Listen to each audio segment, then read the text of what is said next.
What's up, my dudes? It's your boy Grjorn. Hey, that's me, and I'm celebrating a birthday, but that doesn't matter because we got some gifts in the house tonight. We do. All right, so I know that we've been talking about these guys for a while at Wolfie and Woo on Instagram and their web store. They've sent us some awesome gifts here, so we got our cool little recording sign. Yeah, we did. She does custom everything. Make stuff like this, cups and glasses.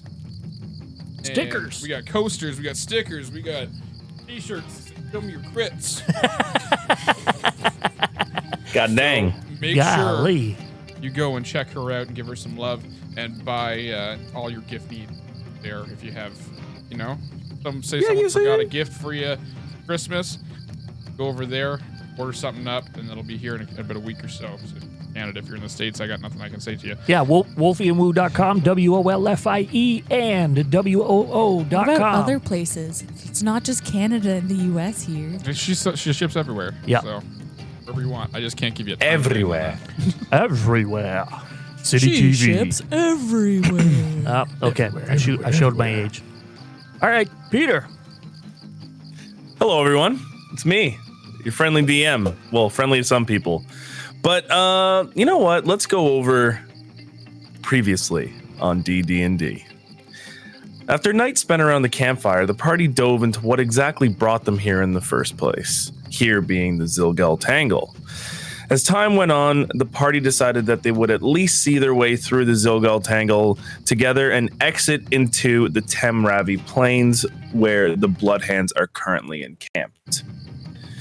Deciding it would be safer to travel through the jungle as opposed to the riverside in fear of getting spotted, the party, 3 days into their 10-day travel, have faced a few difficulties along the way, including travel through a deep bog, Yuan-Ti ambush, and on the third day, well, Borok woke up feeling a little paler than he usually does, and feeling a little drained.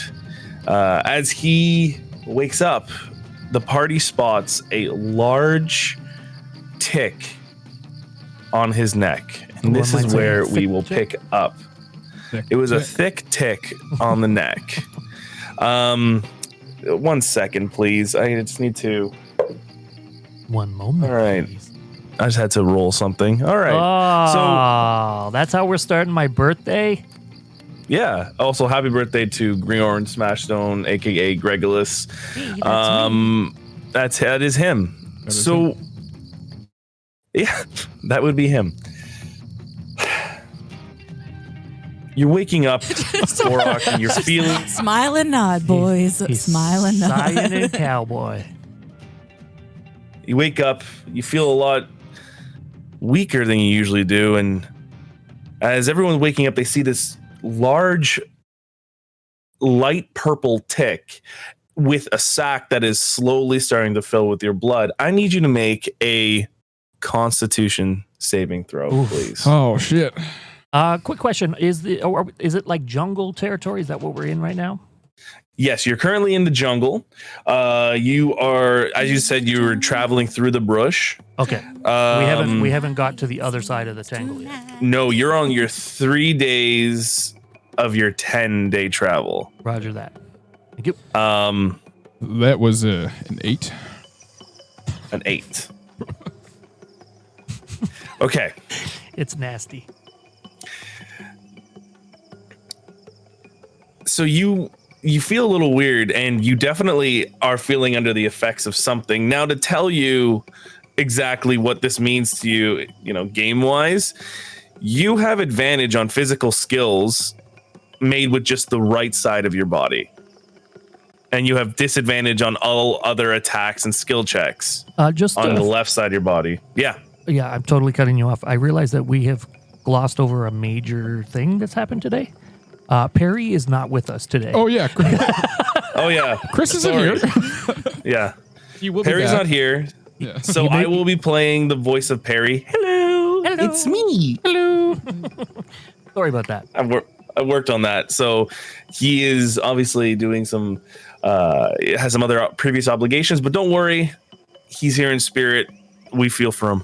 But yes, back to Ty's or Borok's half paralyzed body. So you feel like the left side of your body is much weaker than pretty much. So anything you do, Borok, in regards to actually like doing skill checks and whatnot, you're gonna have a disadvantage in like anything that's physical, like athletics, acrobatics, strength check. But that's gonna be an arm and a leg. Wow. It's gonna take Fighting with one arm behind his back. So I rolled a dice. It's 1 day of meditation or a long rest to get this from your body. So you're going to be affected for this day. Is it a poison? It is. It is like a poison. It is a toxin that has gone through his system via the tick. The tick is still on your body, by the way. You don't look so good. I don't feel very good. Oh, what? Are you weird? There's you have a What? You have a growth on your neck. What?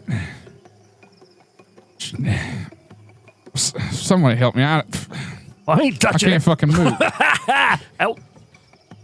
He tries to raise his left arm and it doesn't move. He's like, what? And you can see his side of his face is drooping a little bit too. His left side of his face. I can't tell if it's an improvement. Nasty. Thode's kind of. Yeah, Danassi's like, oh, right away, boss. Here a little more.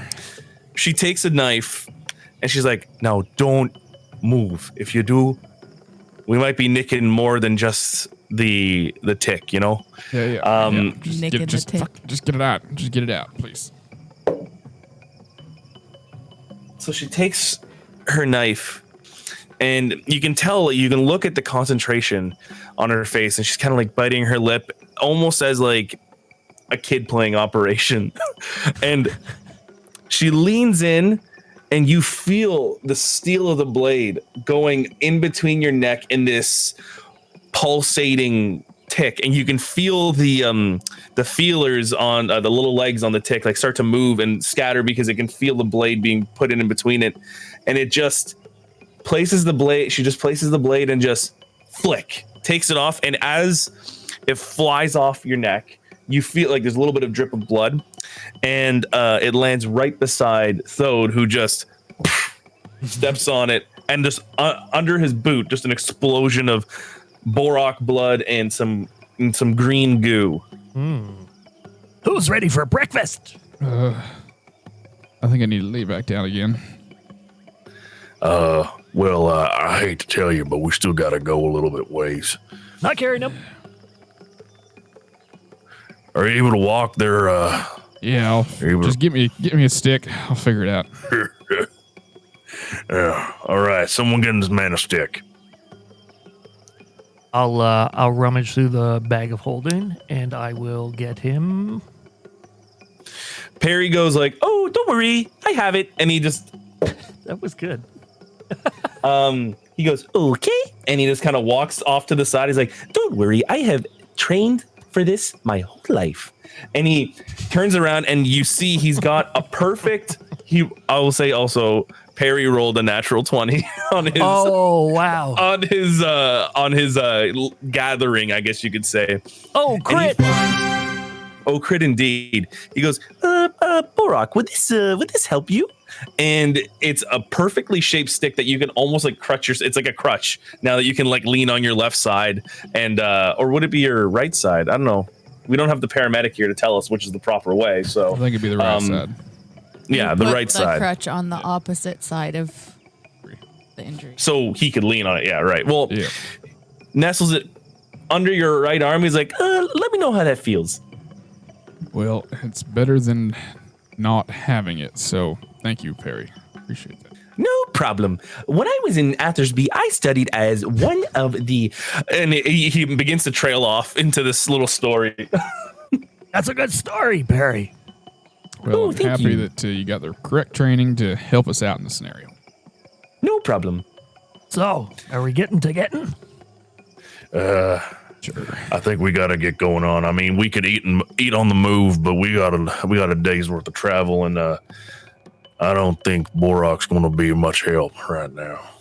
Well, what I could do is order you and the other two to form a sling for me, or a little bed. You can carry me, though.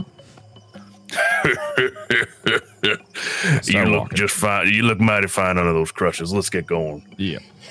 Danasi takes the lead for today's journey through the forest, but I need each and every one of you to do a nature check. And Borok, you're going to do this at disadvantage. 5. Oh, crit! You gotta say it. Oh, crit. A nature check? She got a nat 20 on her nature check. At disadvantage, so it's- sir. Yeah. 24 for me. I think it's a natural 2 plus 1 is a 3 for me, please. Okay, so Perry. Peter, Yes. just for the record, the Perry's crit, would that be an investigation roll? He was using his alchemy gathering Okay. skill that he has. Okay. So Perry, Grjorn, Borok, and Reused. the rest of them are the rest of the group are, so other than Waawaatesi, Thode, Gen, and Danasi, they're moving forward quite a bit, but everyone else, under the warm heat, the humidity of the jungle, majority of the group is falling a little bit behind in regards to keeping up. So travel is a little bit difficult through the jungle today for you guys. Roger that. Roger. Thode kind of looks back and, What you guys need a little help? You need a piggyback? You know what? gonna? That sounds great, though. I was just going to suggest that. You just, throw me up on those big old orc back and arms of yours and carry me away. I mean, if you really want, I will do it. Oh, yeah. Yeah, that sounds good. All right, get on. and he just grabs you and wears you pretty much. He wears you like a little backpack, Yeah. and picks you up. Not like you're small. Well, I'm only like 6. To the size of an orc. Yeah. It's Like, an orc's he- like 8 feet. No, I get that, but it's not like you're a small being in this world, which makes It's a funny it all picture. the more funny. Yeah. Is a great picture. Can I? You guys, sorry. yeah, go ahead. Can Go I ahead. touch my ear and quietly? I guess I'm within the group, but I'm quietly going to say, "Hey, Borok, you need any healing there, bud?" No, I don't really feel like it's that dire. I just need to get through this. I don't know, whatever poison that thing put inside me, because I feel like shit and I can't move very well. Hey, would you like some rum? Yeah, sure. Okay, and I'm gonna so I'm assuming nobody hears this conversation, and I'm gonna chuck my my skin at him and give him some rum. All right. Borok takes a nice Chuck big your swig. skin at Stop it! As soon as I said it, I saw her face. Waawaatesi, I need you to make a nature check for me, please.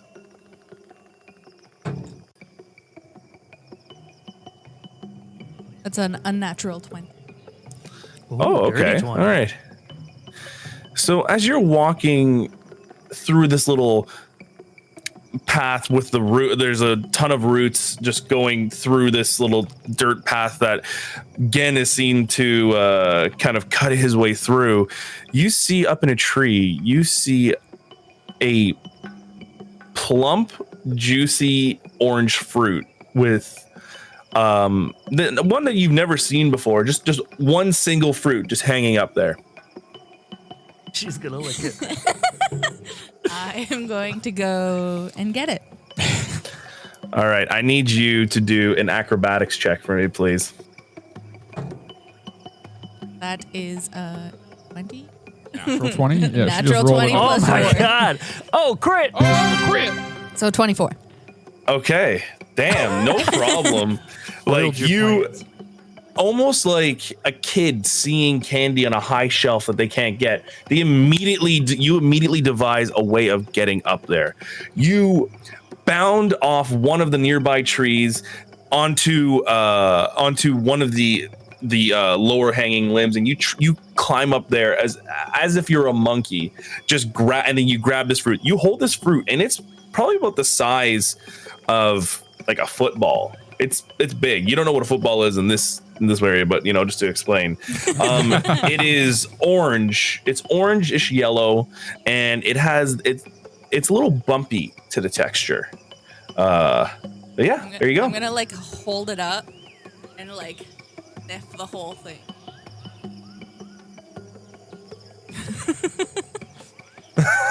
So as you actually, when you sniff it, you get like a citrusy smell to it from it. Ooh. I'm gonna lick it. I knew it was coming. You lick it, and the moment you lick this, the bumpy texture, you feel it kind of going across your tongue. It tastes bitter, but you're able to kind of discern that it is that is probably like a protective coating, a skin on it, if you will.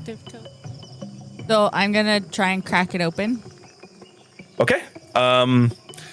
So with ease, you pretty much open this up, and you see that there's like this almost like a grapefruit, but with a little bit more of an orange tinge to it. It's the smell is just the citrus is through the air, and it looks delicious to you. Like the juices are running down your hands. I am going to lick it. Okay. Off of my hands. I'm gonna like lick the juice off my hands. Okay, you lick the juice off your hands. I need you to make a Constitution saving throw, please. That's a dirty 20. God, you know what? You're fine. You taste it,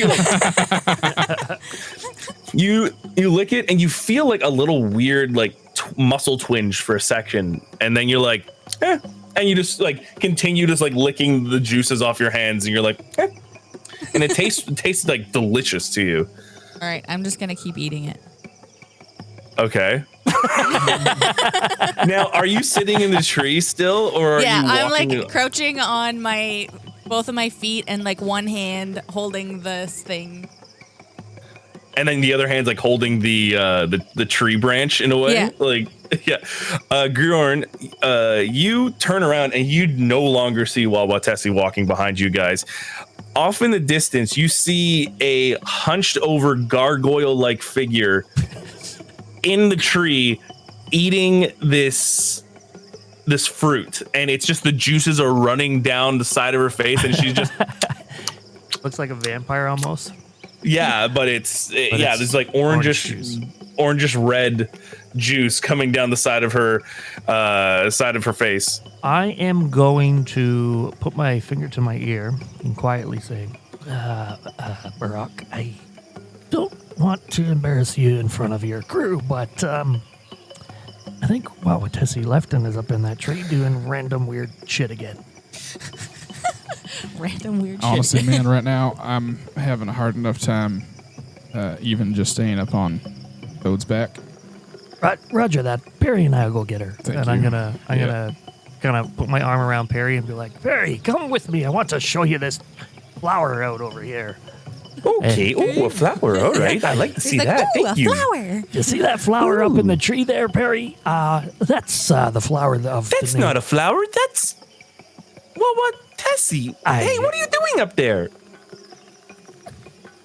I'm just gonna keep eating. Waawaatesi. Waawaatesi, I need you to make another Constitution saving throw, please. He's poisoning herself. That's a nat 20. Oh my God! Oh, crit! Once again, you feel What's happening? What is happening? It's my birthday. Sucks to you. you feel once again the muscle twinge. And like you're like twitching over here and still just yeah, you almost like as you're eating it, you kind of go like, okay. And you keep going into it this time now. Waawaatesi, that looks like you're enjoying yourself, but can you keep up with the group? Bring it. Come on. There's more berry juice in it for you. I'm gonna like jump down and go back to the group with the fruit in hand. Okay. What is it, by the way? What do you have there? I don't know. Can I try it? Sure, here. Okay, thanks. And I'm gonna try it. Okay, Constitution saving throw, please, sir. Would I know what this fruit is if I saw it? If you saw it, Like, maybe. Please stop these people. 17. You as well feel like a muscle twinge, and you're like, oh. So, fun fact: if it is poison too, I do roll with advantage. I believe I have resistance to poison. What's that mean? I wouldn't say it's poison. Okay, just make it sure. Yeah. Oh, yeah, I'm just immune to. No, it says resistance or immune. Oh, sorry, it is a poison actually. You have advantage on saving throws against poisons. Okay, so it doesn't matter. Yeah. I'm just Doesn't matter. You beat it anyways. You're fine. Birthday boy. It wasn't a net when I was hoping that we were gonna crit again. Just because. Now the group realizes My crits. Thode is carrying Borok and goes, Where's the rest of the group? Kind of turns around. He says, "Hey, what are you guys doing over there?" What? We're just walking along. Continue. Roll a deception check. Roll deception, sorry, not check. 8 and 5 is 13. What do you got there? This rum. See the juice is running down Waawaatesi's face. What is it? I think that's just her. That's how she normally looks, honestly. It's hot and sweaty in the jungle, and I have overactive saliva glands. I mean, that's the fact. That's why she So likes it. move me sideways so I can see. He kind of swings you over, and like your left side is like resting on the back of his shoulder, and he like pushes you over, and you can see clearly that Waawaatesi has something behind her back. Oh, Tessie, what are you eating? Nothing? Show me it. Show me behind her back. I don't have anything. She dropped. No, I gave it to Okay, him. so Oh, right. Borok, Wait, do roll I have persuasion. Yeah, you have it. it? Oh shit! No, I have it. Okay. I didn't have it because I handed it to Grjorn to try. Grjorn. Grjorn? What are you eating? Get it out of your mouth now. It's a delicious fruit. Drop it. Drop it. It's this. Drop it. Have you seen this before? He holds up like there was two halves. Waawaatesi demolished one half of this football-sized fruit. There is another half with a little bite in it, and he kind of Grjorn holds it up, and the juices are just running off of his hand, and the sun's hitting it perfectly. That it looks delicious to you too, Borok. Does it taste Do I delicious? know? Do we confirm that? Or? It tastes delicious. It Okay. tastes like very sweet. Do I know what it is? Roll a nature check, please. I'm telling you, Borok, it tastes delicious. 18. 18. All right. So, Borok, you, in your years of learning how to forage and what not to grab and what to grab, you do know this football-sized fruit as a fruit that the locals in the Bloodhand tribe call the dancing monkey fruit. That you know that if some people, sometimes if they can't handle the nectar from this fruit, they will begin to move uncontrollably, almost like they're dancing for at least like it lasts maybe a couple minutes. Yeah, you guys just keep eating that. All right, I'm taking another bite. You know what? another Share bite. with everybody.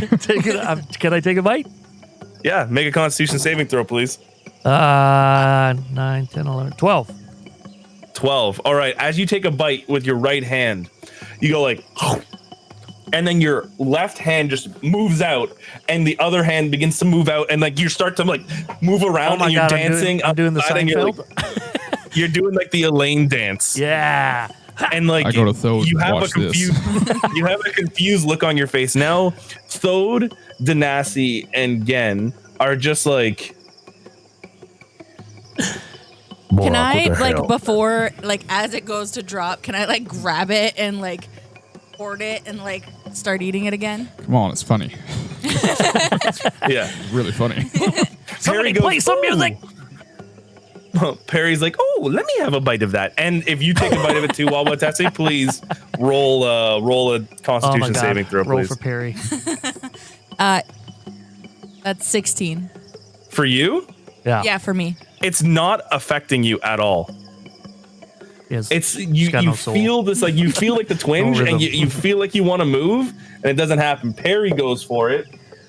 And he goes, oh, let me try. And he does it, and immediately the same movement starts happening to him. And he starts moving and dancing, and they're both dancing in front of each other. I'm going to get mad at them for dropping this fruit, and I'm going to grab it again. You pick up the fruit, and the fruit, this half of the fruit is almost gone, but there's a little bit of dirt on it, and you have like a remnant of it left. You still probably have maybe 1 or 2 bites. To be honest, I can't control myself. It's not my fault. Don't do it. Hey, go ahead. Just eat the rest of that. Yeah, I'm gonna eat it. Oh, she did it. Okay, roll another Constitution saving throw, please. 14. Once again, it does not do anything to you. You just feel it. You just feel like a twinge again, and like now there is no fruit.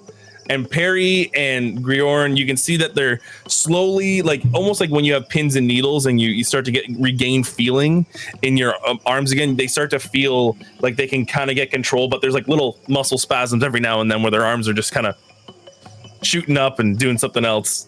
Wasters. Oh yeah. Well, that was fun. But somebody should have played some damn music. You're the one that plays music. I know, but I was otherwise occupied. So for those of you that don't know, that's called the dancing monkey fruit. And if you can't handle your shit, you'll start moving uncharacteristic. Honestly, it's like Bunch of monkeys. It's like he doesn't want to have fun. Oh no, I was having fun. That was fun for me. That is what I call fun. Why don't you stand up and tell me that? We'll see when I can stand up again. We done with the peanut gallery because we're getting up to the river. Grjorn, I thought you could handle your fruit juice. I thought I could too. I felt like Harry I handled goes, that well. Waawaatesi, did you save any more of that fruit? No, I ate it. Oh, I wanted to see if I could fill a vial with it or something.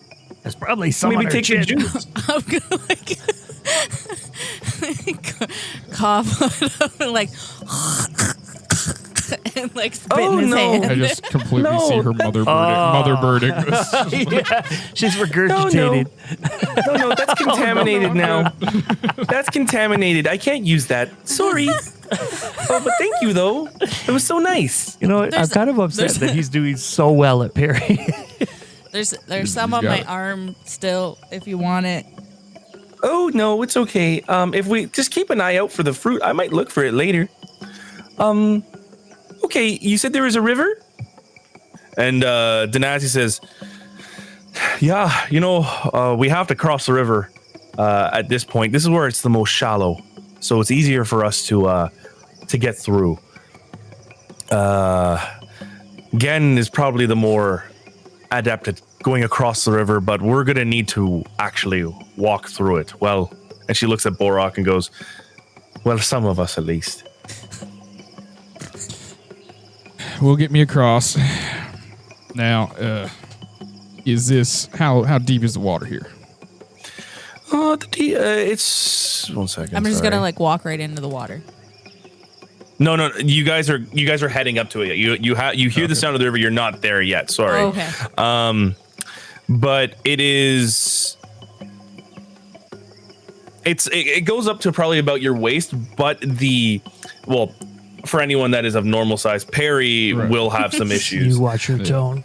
And Grjorn, how tall are you, sir? 4'6". 4'6". Okay. I'm 6'4" in real life, so I figure I just switch it and it's easy to remember. If you were as tall as you were wide, maybe you'd be able to walk across. Waawaatesi, I thought we were friends. So it's about 2 miles long at this point. So it is a little bit of a trek, but it is 3 foot deep, but you're going against some heavy currents. So Gen explains that to you and goes, okay, well, so this is going to be a little bit more of a difficult situation for us. So, wow, I really wish you weren't feeling sick there, Borok, but we could really use your strength. Hey, I'm quite strong, but I got an idea. What? How wide you say this was? We had to go across. About 1.5 miles, 2 miles. It's a big river. It's a big river. Well, I know that Waawaatesi can turn yourself into a horse or something of the like. That might be an easier way for me to get across, or the both of us too. And if we tie a rope off to the horse and tie ourselves off, we can hopefully keep a train going and get us all across there safely. I had a thought. Wawa has helped people before in the past with ailments, right? Can she restore you? That's a good question. I don't know. I've never seen one of those ticks before. So, she could try. I'm just checking here. Wolfie and Woo, everybody. Yeah. Check them out. Because healing word. Yeah. Because I don't think healing word or.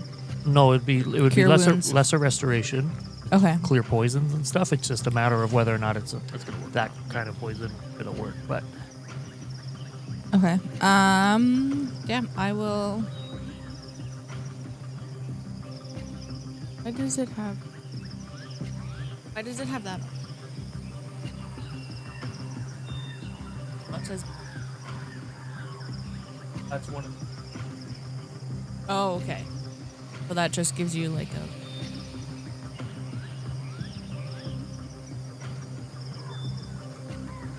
posted in the Roll20 chat there.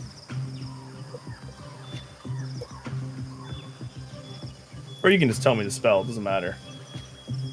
It's just lesser restoration. I think it says No, cure. that will definitely do it. That will definitely do it. Yeah. So Okay. you could effectively heal him.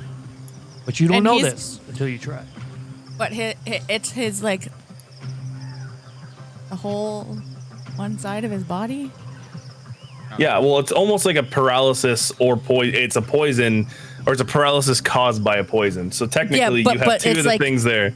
It's affecting like the one whole side of his body. Yep. It matters to me Okay. Okay. of how I do it. Okay. This is Yes, so it affects his left side of his body. It affects his left side of his body. Yeah. She's gonna do it on your right. No, I just okay. What's it like having two of us at one table? It's fantastic. I'm going to speak in Elven or Elvish. Just fucking do what you're going to do. It's funny because Borok, when you say that, Yeah. it's you say it with that tone, but as Elvish, it comes off like the most beautiful poetry you've ever heard in your life. Whoever doesn't speak, and then Danasi goes like Danasi's even face kind of goes like, oh my god, like she understands Elvish as well. Yeah.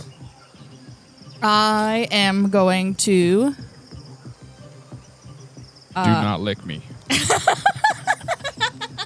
She's licking the whole left side of his body.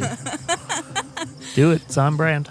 Okay, so no, that's not what I'm not. I lick random things, not those things. All right, get to it already. Okay. I'm going to walk up to Bo. Is he like where he is he? I'm on top again, or Toad's back. You're on top of Thod's back. Okay. Yeah, those So- got him. I'm gonna like pull him down off of Thode's back onto the ground. Okay. And Thode then- helps you put him down. And then I am going to like hold his arm in my hand and like kiss his arm and then go to like his ribs and kiss his ribs and then to his leg and kiss his leg. And then like as I move along it like they are able to move again. Okay, so like in this method, you see that you have like if you face paint tattoos, correct? Or is it like Yes. actual tattoos? Is it face paint or tattoos? Sorry. I assumed it was face paint. Yeah, it's face paint. Okay, so never mind. It's not tattoos, but for you can see that your lips begin to start glowing a little bit of a neon orange, I like you would when you're doing a healing spell, and you kiss his left side, his left arm. You can see almost like a shockwave, like it kind of goes through, and Borok, feeling kind of like you've slept on your arm for a bit. You begin feeling it on the left side and on the side of the ribs. Now you feel like breathing has become a little bit easier for you. Your face starts to regain feeling on its left side, and finally at the leg, you can start to move your leg again. So you've effectively have cured him of his paralysis. I want to say to Waawaatesi, this is a very important spell that only you have in the group. So I want you to, as a new player, keep that in the back of your mind and in your pocket at all. Well, thanks, Waawaatesi. I'm gonna do a. Thode kind of looks over at Waawaatesi and goes, "You couldn't have done this sooner." No, that's the best part. I'm gonna do like a little flip, backflip off of Thode. And then I'm going to smack him in the ass and go, good job, buddy. Thank you. You were on the ground. Well, you were laying on the ground, so as you're getting up. I laid you down. As you're getting up. You do the off the ground flip up? Yeah, flip up. Slap Thode in the ass. I'm not even going to make you roll for it because, yeah, sure. Like, in one fell swoop, you just smack him in the ass and Thode goes, "Ugh." And he's like, well, I'm glad everyone's feeling all nice now. I kind of Thanks hope, for the ride. Appreciate it. I kind of hope Thode had gone, ooh. Ooh. All right. Well, I can tie myself off, or we can. Well, the thing is, I don't know if. I think we do what we did in the temple. Same idea. Let's get a rope.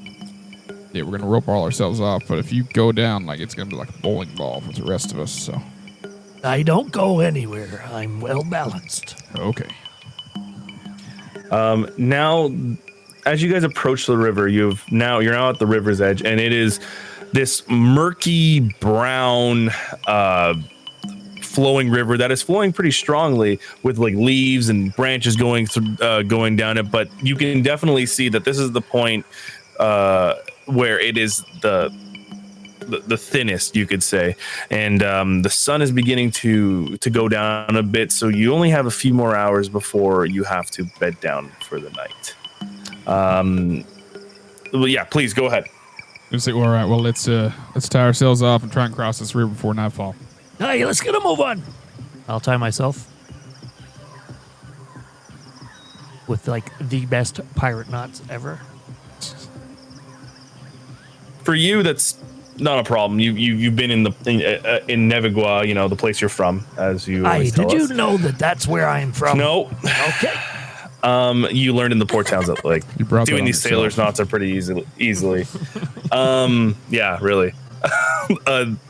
But okay, so I need to know like the marching order here. What's going on? Who's going in first, and how are they going in? I'll go in first, and I'm going in just bracing and walking with the best I can across the river. I mean, did we discuss maybe the one who could turn into animals, maybe just flying a rope over? Can't turn into. I can't fly. Know this. Oh, all right. Never mind. I don't have a flying speed.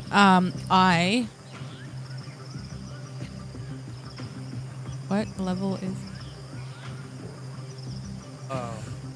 You have an advanced level of wild shape. Yes. I'm just trying to.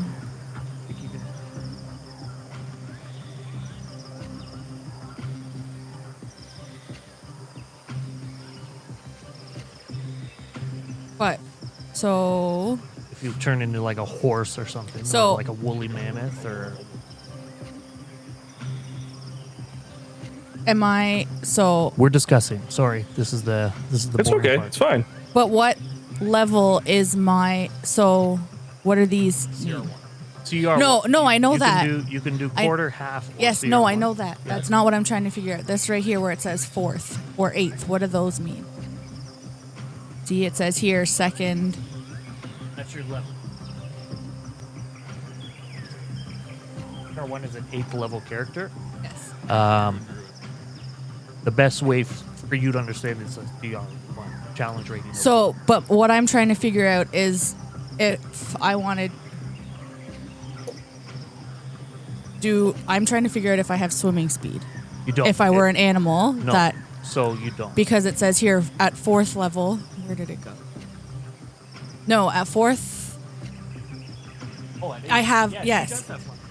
Well, she can do CR1. No, it says at 4th no flying speed. But she can do CR1, which is an 8th level animal, which No, I'm not. I don't want to do a bird. I'm just trying to but figure the out. Can I example is a do I- giant eagle. Can I do swimming? Actual look in the Yeah, yeah. 6 levels. No, it says 2nd. It says 2nd, no flying, no Come over swimming. here and read this This and says 4th, understand. no You flying know Druid speed, and better than 8th I is do. everything. But He's not 8th level. no, I'm 4th, right? Oh, her character has to be 8th level. Oh, but she can still But use a I could do- CR1 animal. Well- Just but I just looked it up as well. It says druids cannot wild shape into a beast with a swim speed until they are level 4. But I am level. Am I level 4? she's level 4. Yeah. Yeah. So that's what I was trying to figure out is if I could do swimming, but they were talking about flying. You can do a swim. Yeah.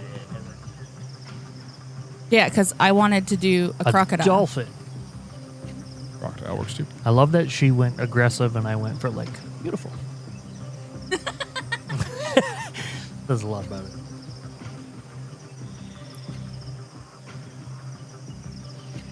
Crocodile. Yeah, I'm gonna do a crocodile. I just wanted to make sure that I had swimming speed before I did anything.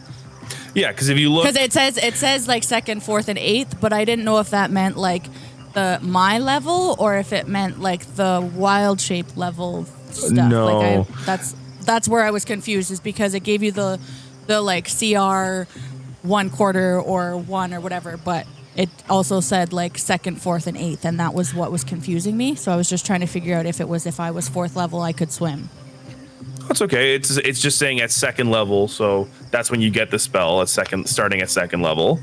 You don't cast it as a higher level tier of spell, but it's just saying, 2nd level you have no flying or swimming. 4th you have no flying speed, so you can be a crocodile. You can walk on land as a crocodile, and you can swim as a crocodile, right? Nice. And then Yeah, 8th, that's what I was it's looking for. everything. Yeah, so yeah, you can absolutely turn into a crocodile, but Crocodile. remember that your stats turn into a crocodile. Yep, I've got the crocodile up here. Okay. So is she going across first? We're gonna tie it around her neck. We're gonna tie it around her, and yeah, she's gonna lead us. Aye. Well, I'm just holding the back end as usual. What? Okay, and I'm gonna take the rope and swim across. Might So, give me more tense music. Waawaatesi takes the rope and puts it in her mouth, but as she's putting it in her mouth, you can see her legs become more and more smaller as time goes on, and like her arms begin to kind of go in, and she kind of anamorphs into this crocodile. Her skin becomes scaly, and her mouth snouts out more, and you can see like this Nile style crocodile right in front of you with a very skinny snout, and she goes into the water. So Waawaatesi, since you're going across the river, not with the flow of the river, you're kind of going against it because you're going across the side. I still need you to make the a strength check, but with advantage. Okay. So it's +2 for a crocodile, if you don't know. It's 4. That was with advantage? No, you have to roll twice. Oh, twice. Okay. There you go. It's 16. 18. I thought it was plus. It was plus two. Oh, sorry. Yeah, so you make it across the river, no problem. You kind of go underwater. You can hold your breath for up to 15 minutes. It doesn't take you longer than that. And you go out on the other side. What are you doing with that rope? I am just going to hold on to it because I can't tie it to anything. Well, you can revert back to your other form if you want. Oh, yeah. I'm not going to, just in case I have to go back to save somebody. Okay, cool. So I'm just gonna hold the rope. So Borok, you see a crocodile on the other end of the river holding a rope tightly in their snout. Gen kind of looks over and he's like, are we, who's going in first? I guess I will. All right. After you, and you step into this.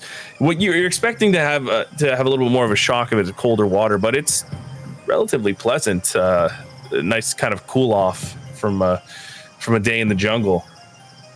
So as you're moving through, I need you to make a strength check, sir. That is a natural 20. Oh, Crit. Plus 2. Plus 2, no plus problem. 3, As you're plus 3. My bad. I'm assuming that Waawaatesi, you're holding it above the river, right? Like it's kind of strung across. Yeah, because I'm up in the water. Up on the land. I'm not in the water anymore. Okay. To be holding it up. So, Borok, as you're going in, you're holding this rope above you, and you're kind of shimmying your way across. You feel the muck of the water, of the riverbed below you. You feel a branch or two, a sunken branch, and maybe a fish swim past, but nothing's phasing you. You're fine. You're walking across, and it takes you a little bit of time with your steadying your step, but you get across no problem. Gen looks at that challenge and says, that's no problem.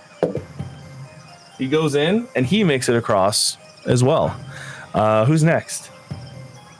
I think Perry.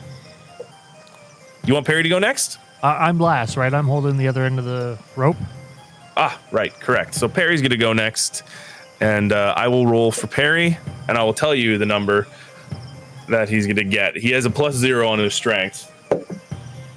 Oh, good God, he has a 2. Oh, no. There it is. Okay, he rolled a 2. I'm so sorry, Perry. You just killed this character while he's not here. I love this. Also, Peter, is there a photo change, or am I delayed?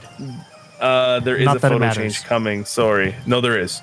I just haven't done it yet because I was trying to get some other stuff going. But as Perry is walking across, he definitely is not as sturdy as the other group here, and begins to slip a bit.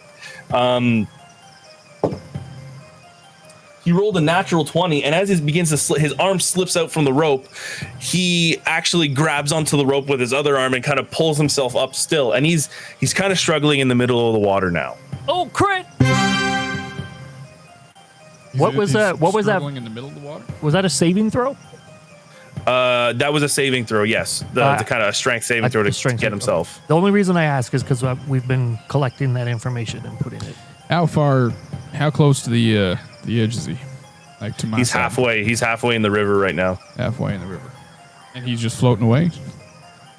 He's actually kind of perilously. Perry the Perilous is hanging on to the rope, and the you can see the river starting to take. You can see his feet kind of floating up on the side now. He cannot get purchase in the middle of the. Give me that rope and you hit in there and get him. I'll go after Perry. Yeah, Borok, you hear almost like this, like this, and then you cautiously take your hand and put it close up to the crocodile's mouth, and you grab the rope out of there and you hold it tight. I need you just to do a strength check with just a hold with a D20, please. Obviously, with a D20. Can I do something while that's happening to maybe assist? I'm going to cast prestidigitation to try to wipe out like any kind of water or anything off of the thing, so he's got a good grip? Here's the thing, boss.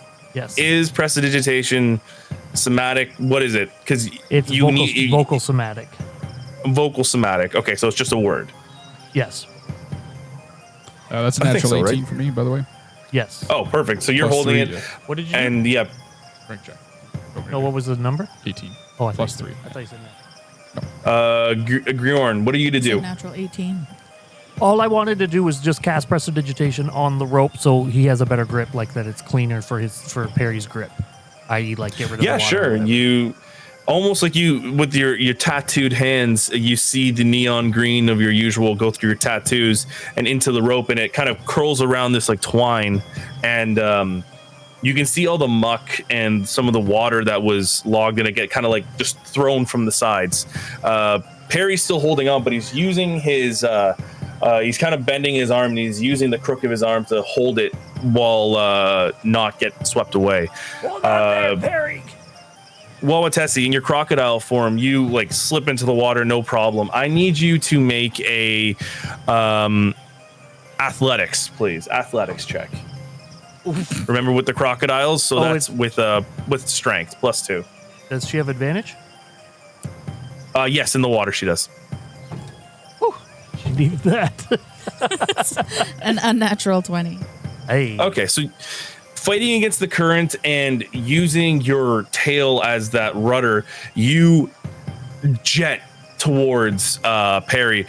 Perry, for a second, forgets that you're a crocodile, and he goes, "Oh no!" And Yeah, that makes sense. You kind of swim past him, your snout just tips like sticking out of the water a bit, and you show that you're scaled back to him, and what are you doing?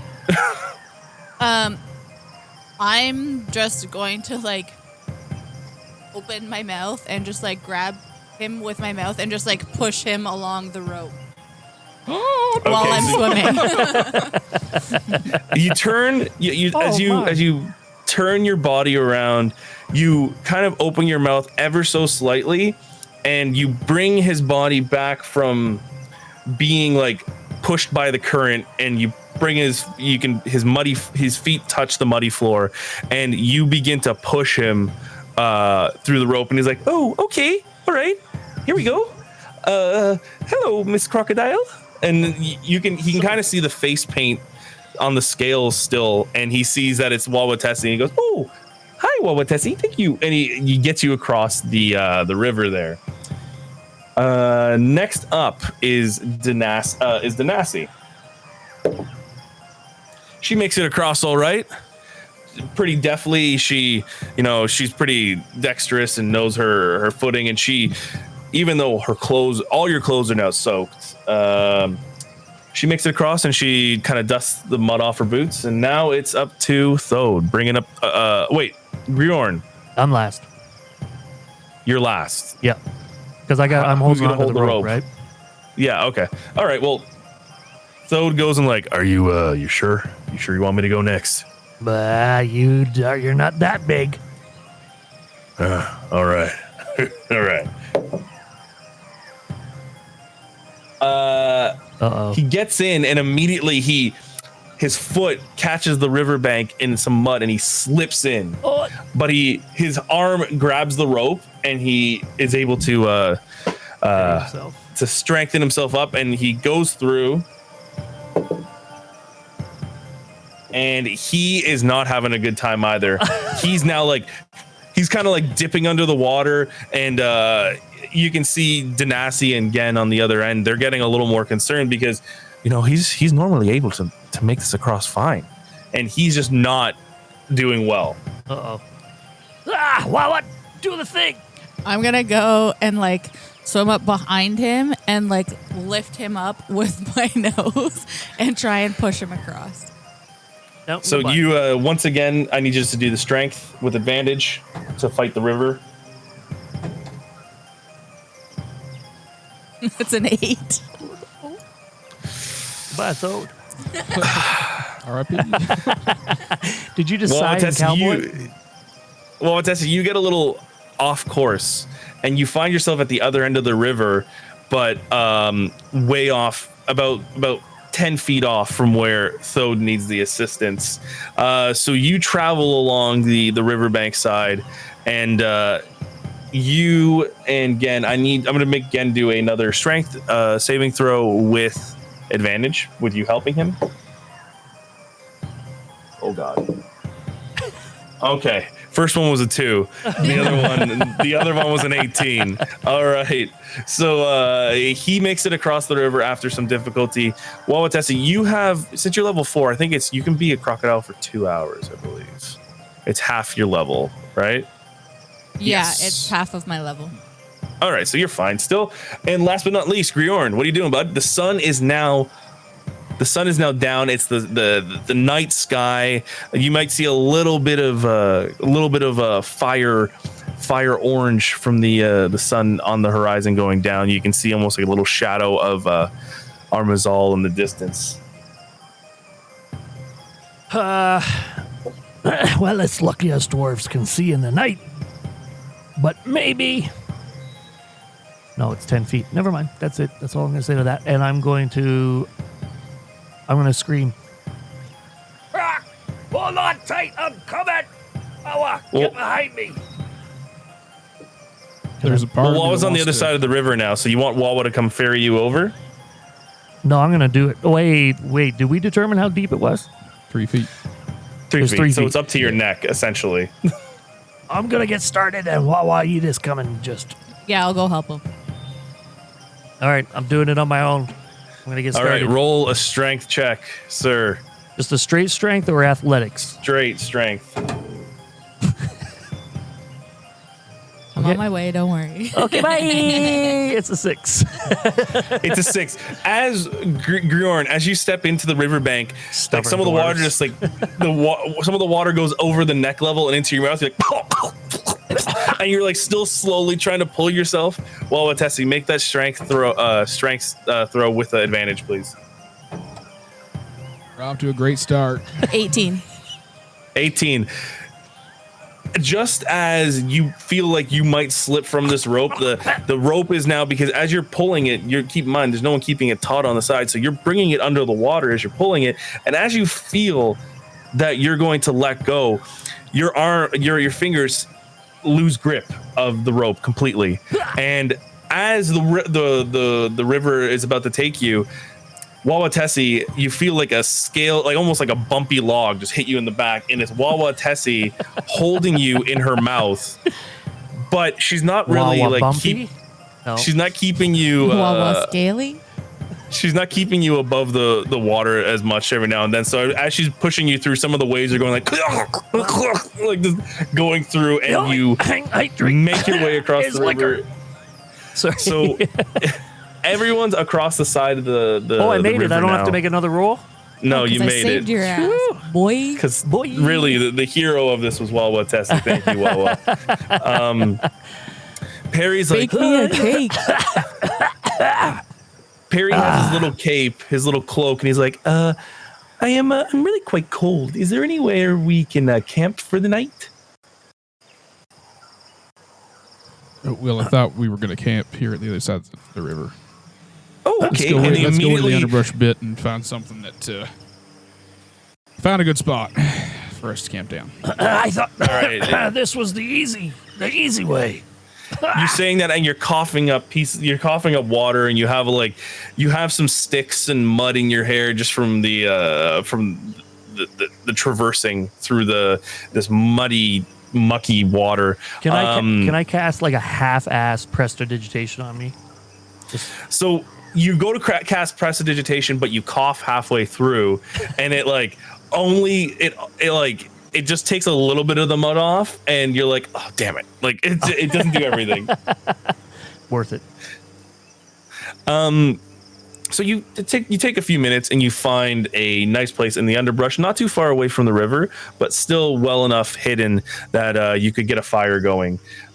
Gen once again stokes the fire. Thode is bringing in some wood, and Denasi immediately just Thode, and Gen immediately start just stripping their clothes off to hang them and dry in the river there. So you see them mostly sitting in their undercloth right now in this awkward situation. Chicka wow wow. I am going to go back into the water and try and catch some fish. Okay, you look for the fish. Nature check for me, please.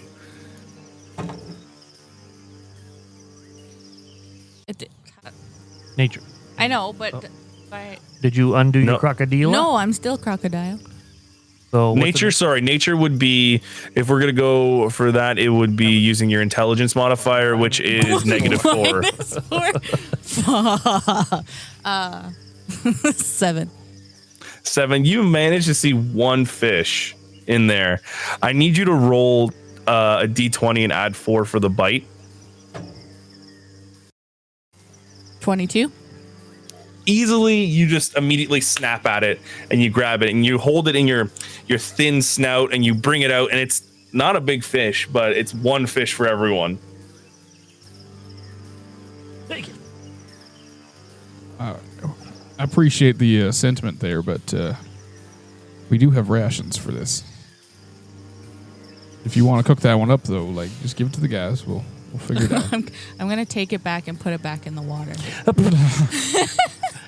So this crocodile form just turns around and just puts it in the water, and you see it just a dead fish float down the river. Wow, rock. Wait. That was fresh. I didn't let it go. I'm tired of beans. My intelligence is -4, so Yeah.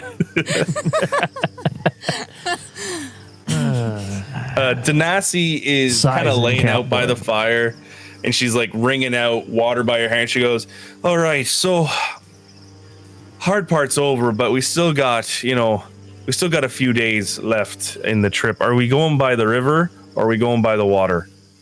Are we going by the jungle? Sorry, I'm a little hypothermic." You know what?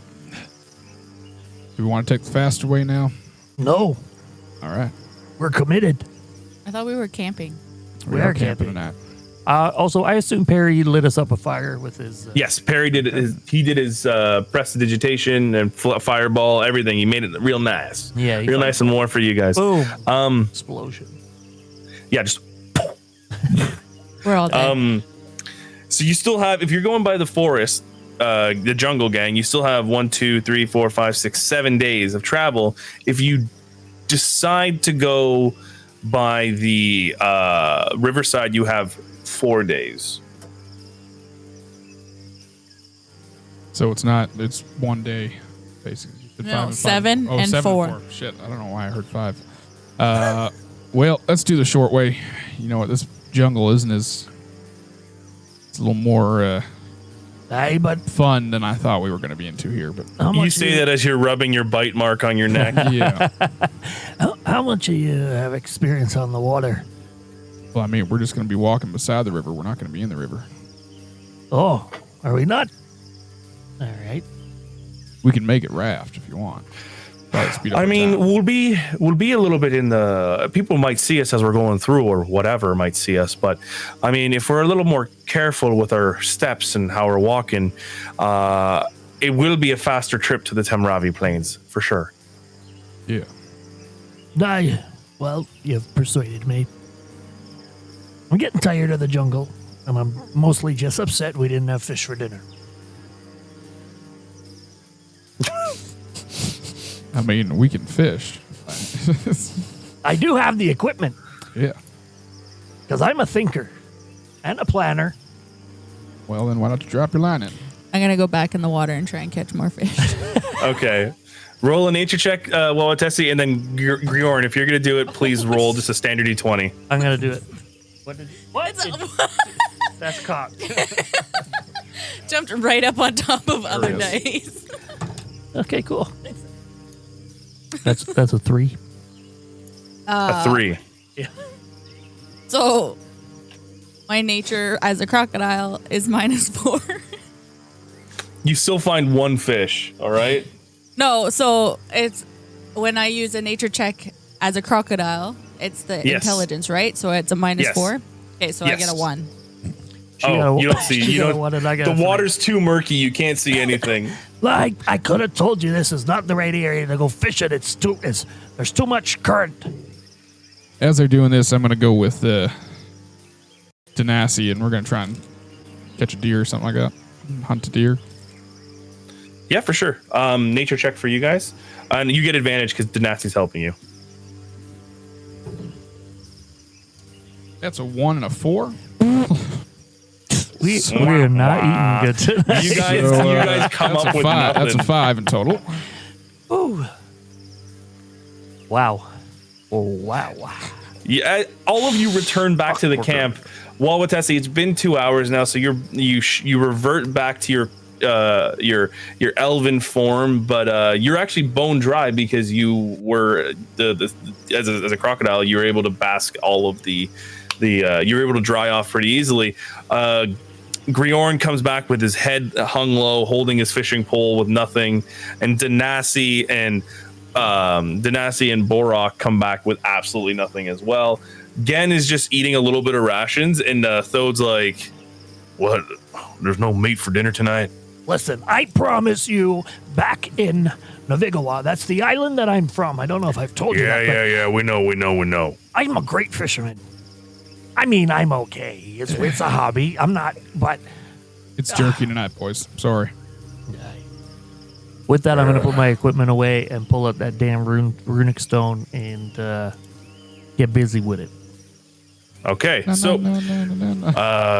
going to be doing the watch tonight? I'll do first watch. I'll do second. Second, right? We need 2 more. I'm not gonna, I will. I'll do a watch. Who has my dagger? you have it. Remember, it's on your bandolier. You put it in your bandolier. yeah, Did I take it back? Yeah, 'Cause yeah. I thought Grjorn had it and Perry wanted to look at it too. No, we looked at it together and gave it back to you. Okay. And you put it, jammed it into the hilt of one of your bandoliers that you have. So it's still sticking off the side. You can see it. Okay. Denasi says she'll take the last watch for the night. And then Waawaatesi's going to do the third watch. All right. So, Grjorn, you sit down with your book. Please roll a religion, 18. sir. 18. All right.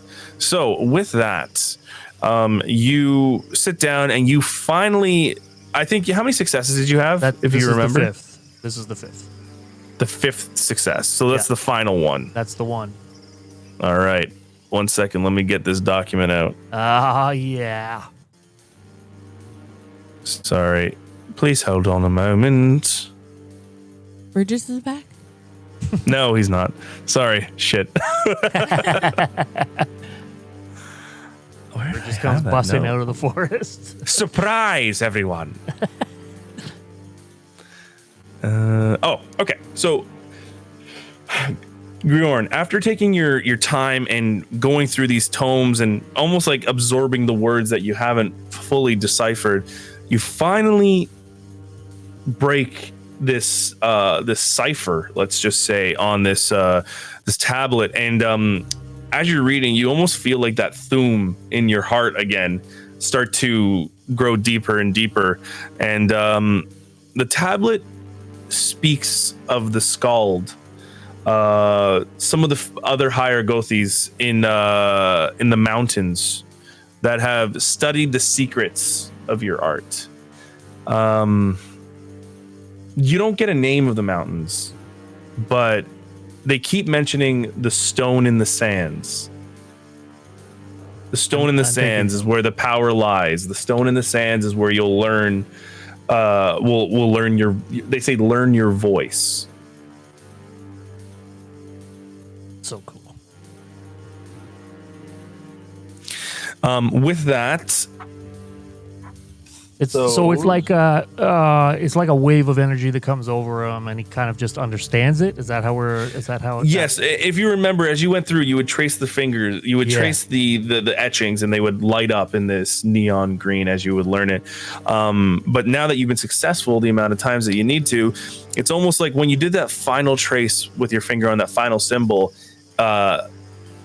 You suddenly understood the whole code that was on this tablet.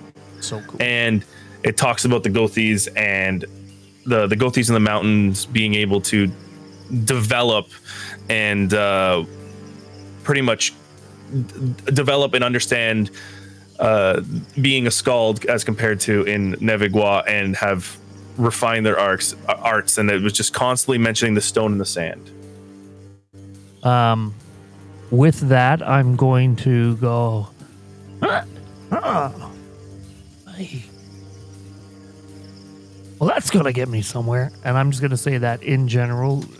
And if anybody hears me, they are more than welcome to interact with that piece of information. All right.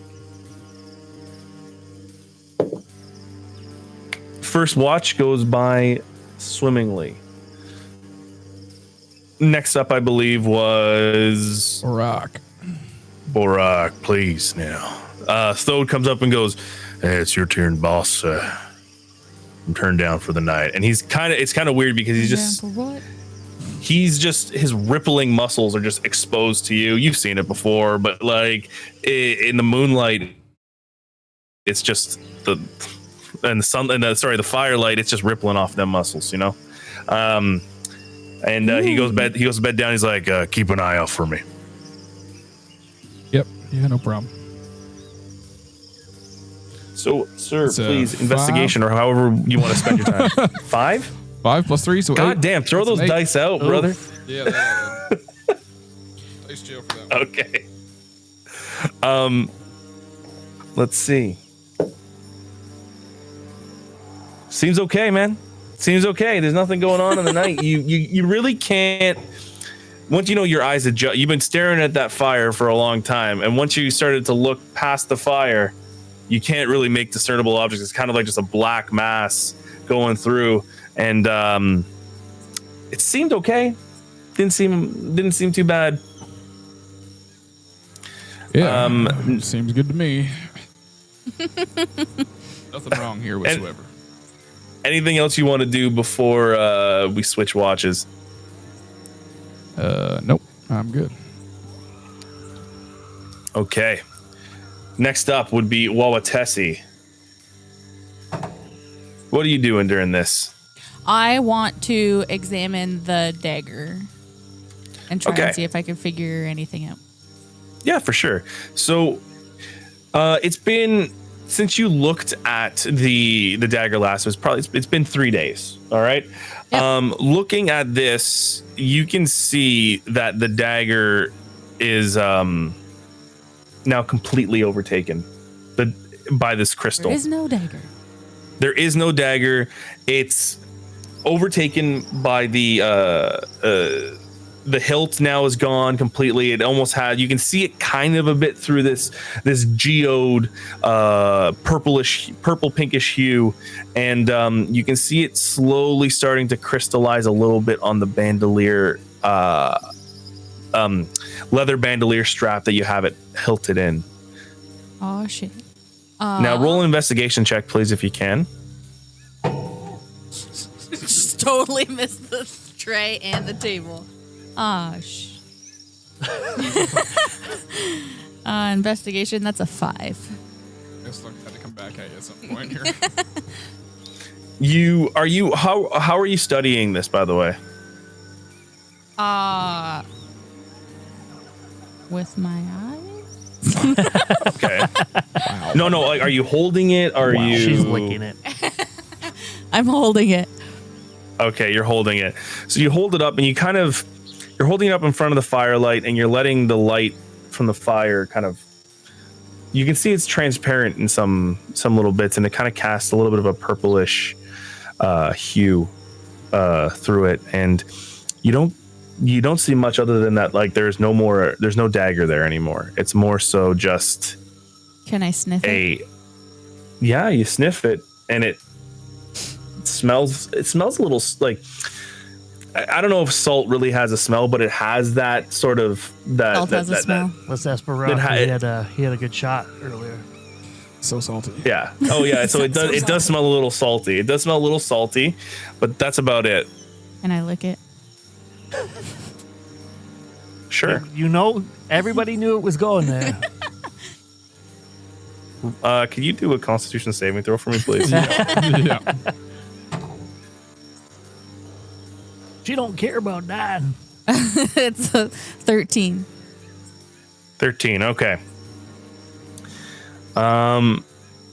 You go to lick it, and you do get like a salty, earthy feel from it.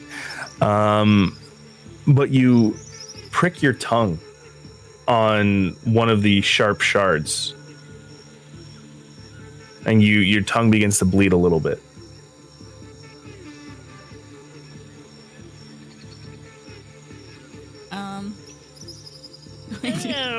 That'll learn you. Just trying to figure out how to respond.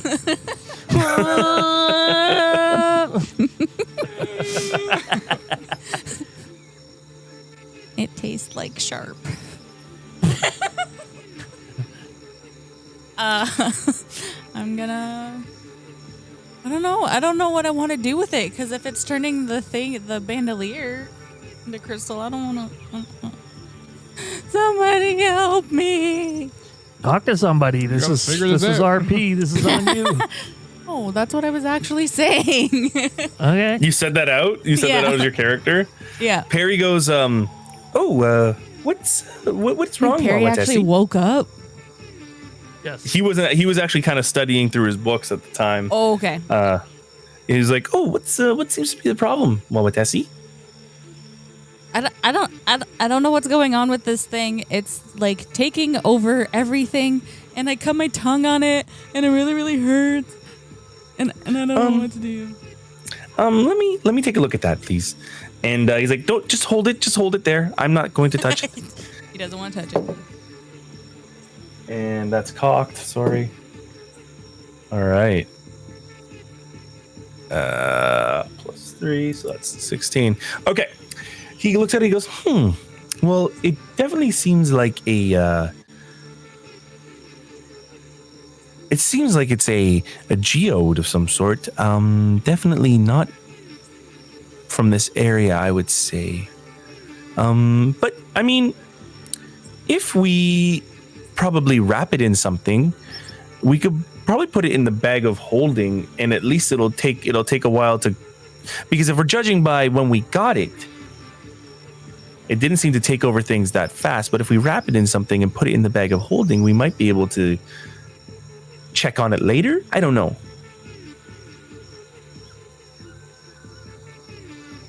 I am going to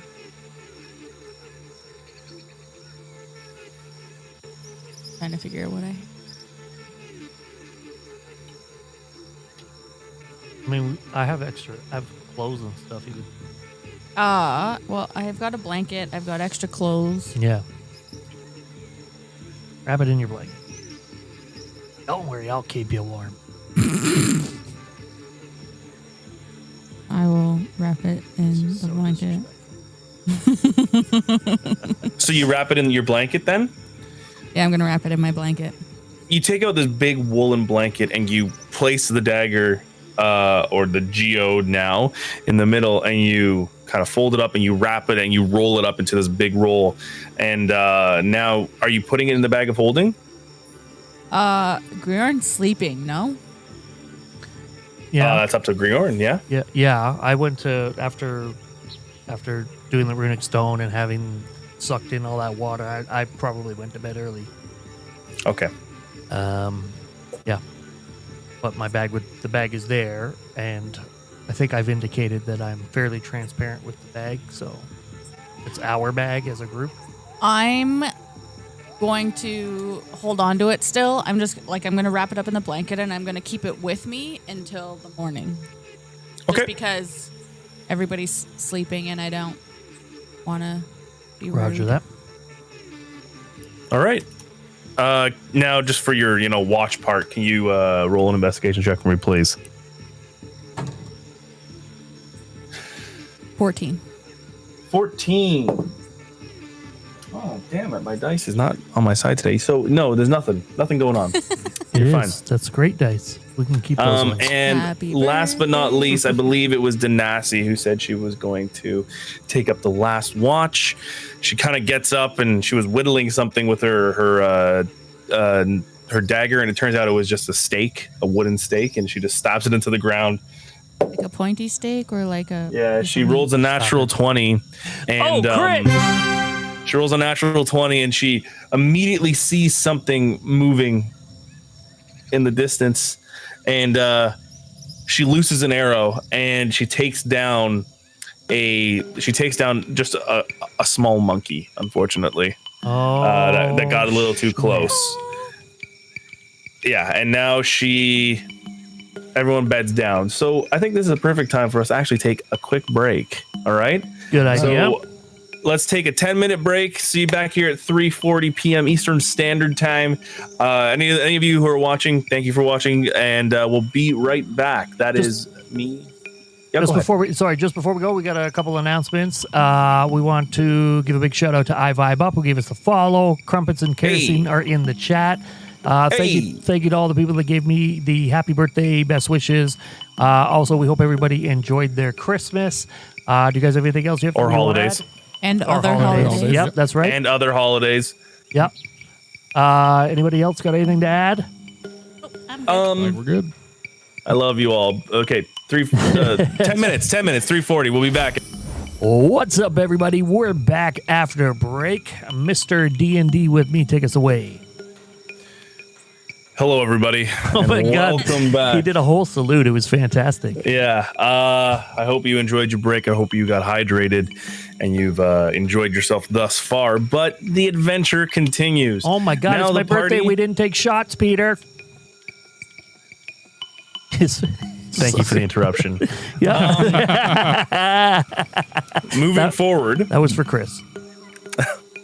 Moving forward, we now have decided to go by the river. So that means that brings down the rest of the travel from 7 days now to 4 days. Roger that. Start the day off, I need one of y'all to roll a d20, please.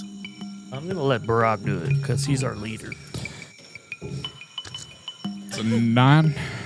I'm going to let me do that. That was, sorry, what? That's a Nothing? 9. That's a 9. A 9. Okay. No, this is great, my actually. God, we both did better than you, Borok.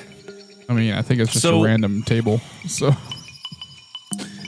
As you guys wake up in the morning, you notice that it is... Borok has another tick. Yeah, there's another tick on Borok. mother. No, today is a little bit more of a gloomy day. There seems to be a little bit of rain, and the fire has gone out. But most of you have created a little bit of lie-tos, or hiding under some big foliage that you woke up relatively dry. As you guys know, though, you will be going by the river this morning, and Denasi kind of denotes that you're gonna be heading. Denasi denotes you're gonna be heading east, and you're gonna have to go into the brush just a little bit to kind of get around a clearing, but you guys should be good. There is, and Borok, you would know this. There is a village a little close, a small settlement. A fishing settlement along the river there. So you guys will be going by that as well. As you guys wake up, you can hear the sound of running water. You can also hear the sound of raindrops hitting the branches and hitting the leaves.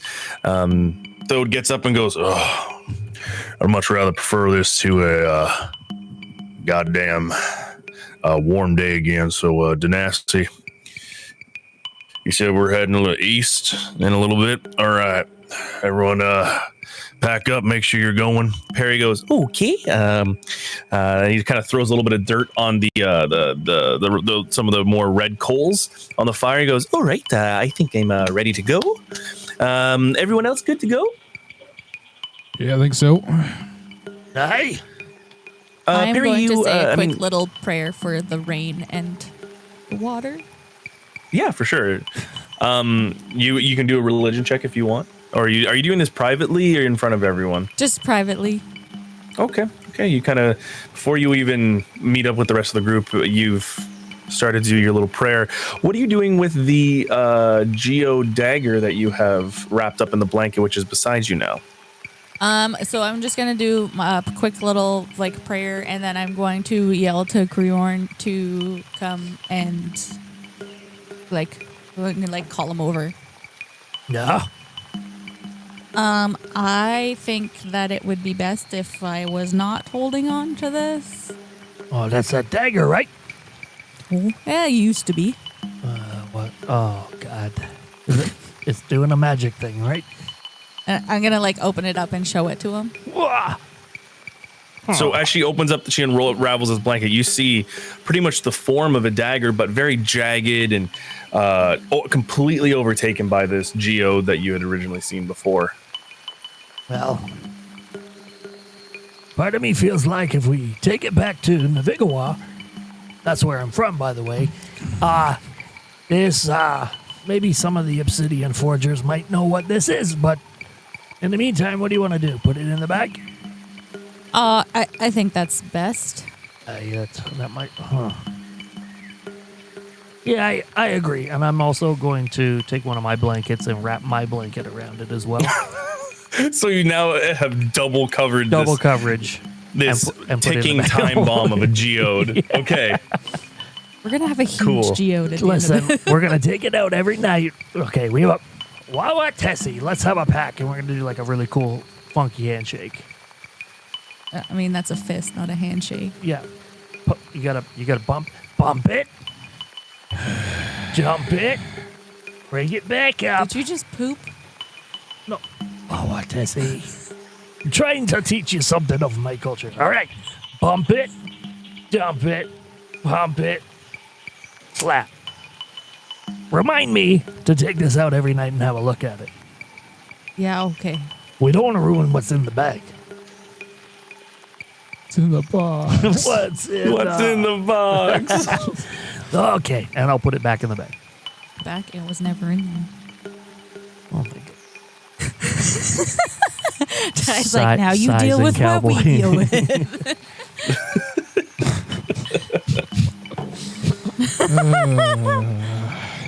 So, okay. Grjorn, it's a little bit of a pain to actually get it kind of into the bag of holding, but you managed to stuff this double wrapped geode into the bag of holding. As you guys are getting ready to go, Denasi kind of points down the river. She's like, so I've seen a few boats going by, so we want to make sure that these are usually fishermen from the village up further. I don't know about you, but I'm going to probably be hanging back a little bit, making sure I'm walking a little more carefully. But I'll lead the way, everyone. Is everyone ready to go? You will follow. Yeah, I believe so. Yep. All right. Perry, you guys are... Oh, yes. Hi, sorry. I was just looking. You could see that he was like, his head was in a bunch of flowers that he had seen. He's like, ooh, okay, all right, hello. Thank you for letting me work on my Perry impression. Yeah. Did he pick any? Let's see if he picked any. He did. He got a few flowers. I will make sure to update this for him later. But he's like, look, see? Do you see the color on these flowers? The pollen is just, and he kind of sneezes. He's like, it's great. It is great. I'm gonna go over and like sprinkle a little something on the flower. Oh, where the yes, flowers of course. That is. Thank you. What do you drop? You know this tobacco? is first research. How did you know? I knew it was tobacco. Okay. And Perry starts to kind of walk forward before he even finishes anything. As you guys are walking down the riverside, it is completely different from traversing through the jungle. It is an easier walk, even though it's scattered showers a little bit. But you see like branches from large trees hang over the water, dropping their leaves into the muddy brown waters of the river. The constant sound of running water is a welcoming change to the sound of buzzing mosquitoes in the tangle. The small clearing between the river and the jungles created a riverbank, as you guys have known from traversing across it. And you have now, the way you guys are, you've crossed the river. Now you have the river to your left. If you have the river to your left, you're going the right way. It's mostly a few hours of pretty boring walking. You know, it's once again a welcome change. But in the distance, you start to see a small fishing village. A little ramshackle. It looks like they've built docks and kind of houses on the river. You see Danasi, Thode, and Gen move a little bit into the brush off to the side. But Waawaatesi, can you do an investigation check for me, please? 10. Borok, you too. Sorry, I Investigation. forgot to call Borok. Yeah, investigation.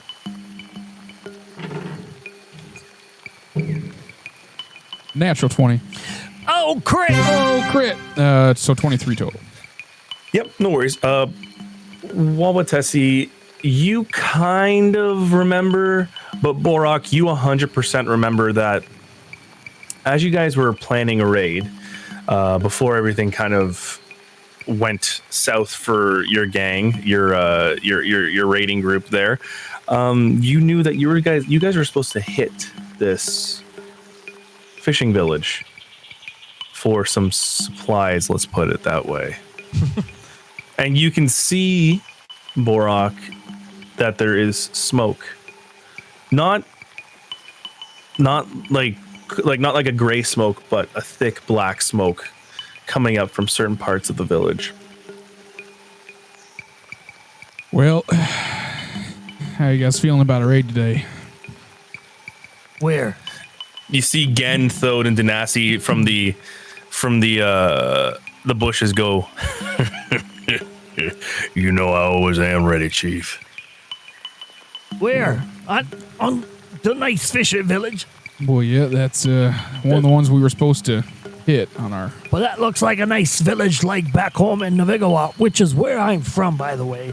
I am a gold dwarf. All right, well, and things I'm are a little going to- different out here. Totally ignore everybody and what they're doing, and I'm just gonna like hop and skip my way forward and just like keep going, like just happy and.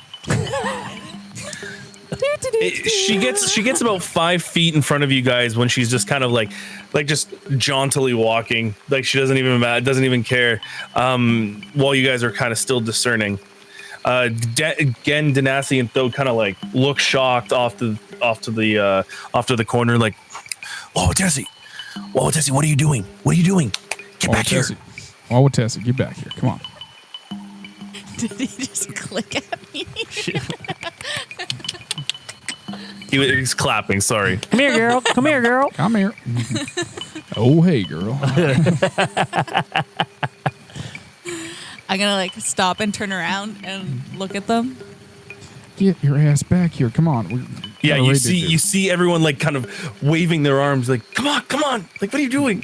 I'm gonna like look around, like, are you talking to me? And like look around where I'm standing and be like, what's going on? Yes, get back here. But this is the way we're going. Yeah, but we're going to raid that fucking village. Wait, I didn't agree to that. I'm telling you, that's not fair to those people that don't have weapons. Well, Yes, I have to agree with Grjorn. That doesn't seem like the right thing to do. Well, out here, there's not a whole bunch of right and wrong. There's decisions that you make, and yes, they have outcomes, but we will try not to kill anyone. We just need supplies. well, let's do that diplomatically. I am actually quite charismatic, and I have no problems talking to people.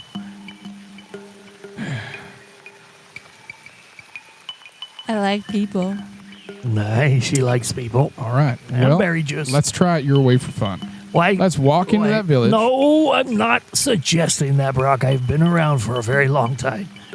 Let's do our scouting and find out what kind of people live here before we destroy them and their village. Can we agree on that? Sure, because that's what we were going to do in the first place. Well, you were, but if they're nice people, why would we do that? There's no point killing everybody. It's because I never said we were going to kill everybody. well, if you're gonna go in there with your weapons drawn and they don't have weapons against you, what are you gonna do?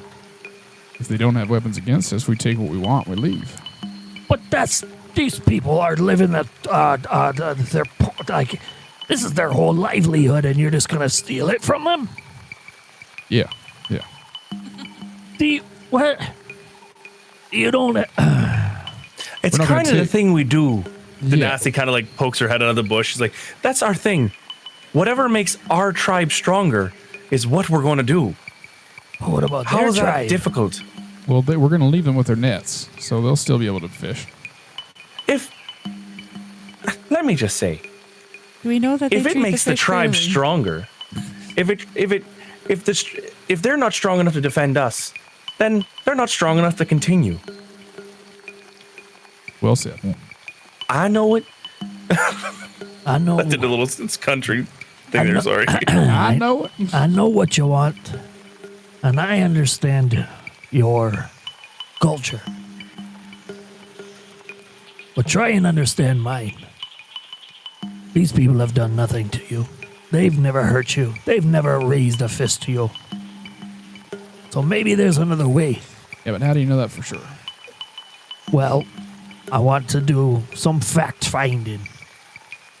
Let's go and take a look from the outside and see what kind of people these are.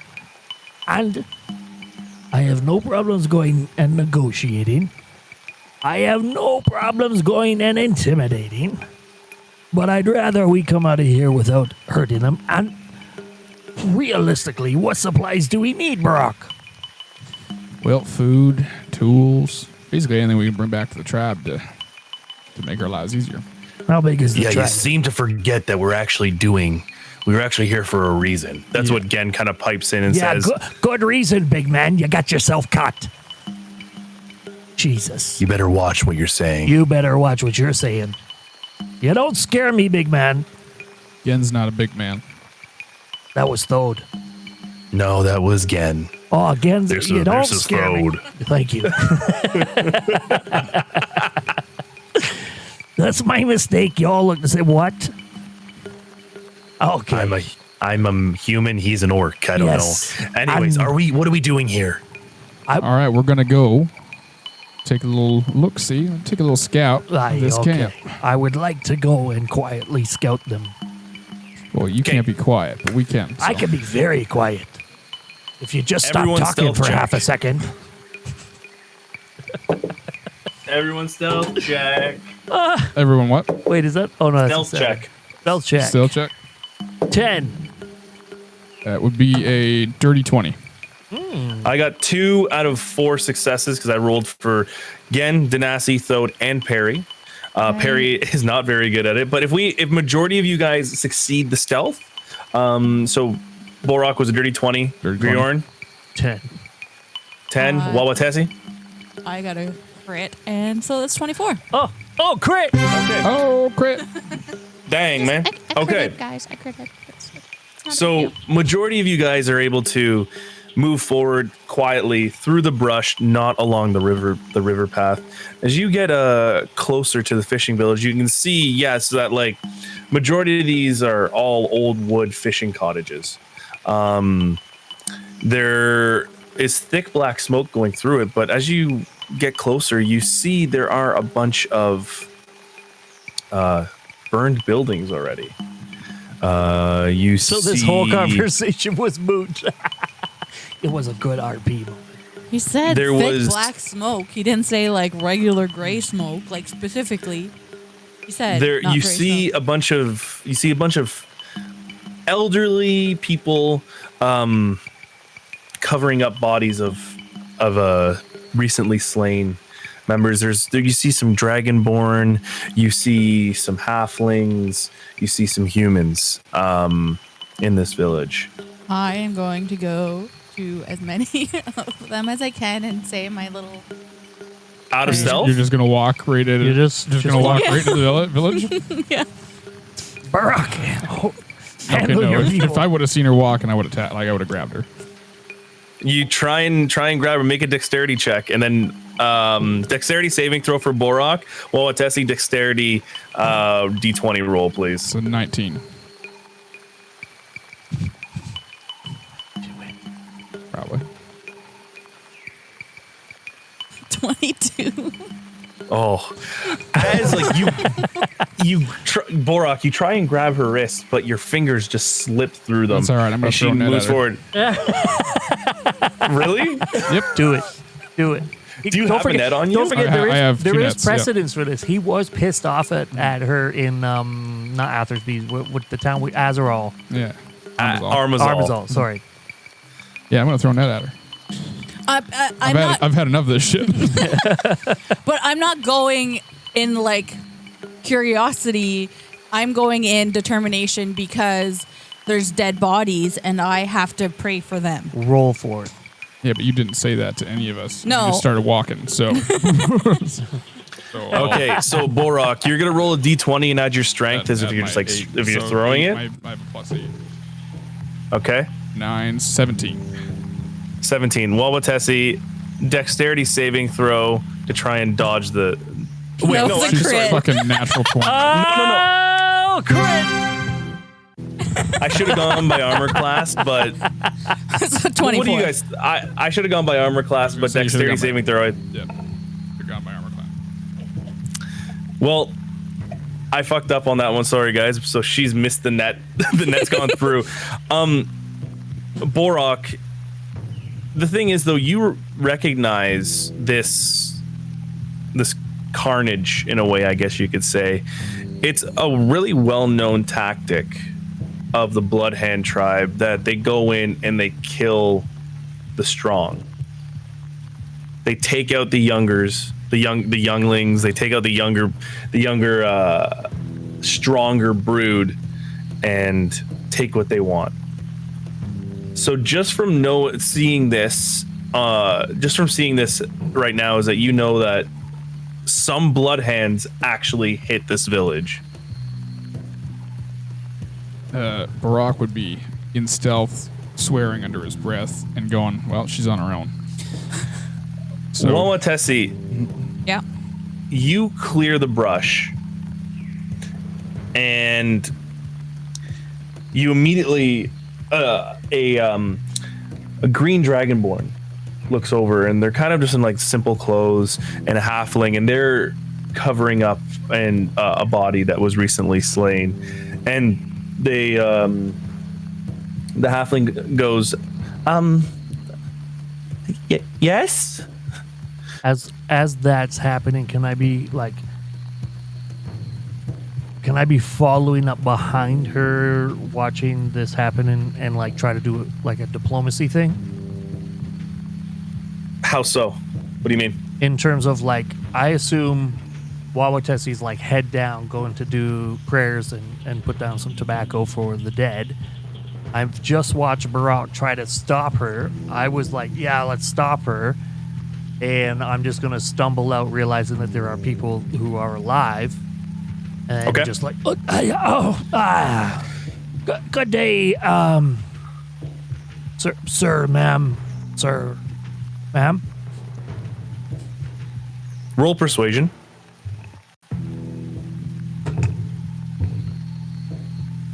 Yeah, 24. Okay. The people say, hey, baby, hey, baby. what are you doing here? You see, it's a more of a elderly halfling with gray hair, female, and you can see that like through the soot, there's been streaks of tears going down the side of her face. Please excuse the intrusion of my band of adventurers and we are simply passing through and saw that there had been some carnage, and we came here to pay our respects. She is doing what is natural to her and her culture, and in saying goodbye to those that you've lost. And we mean no disrespect in any way, shape, or form.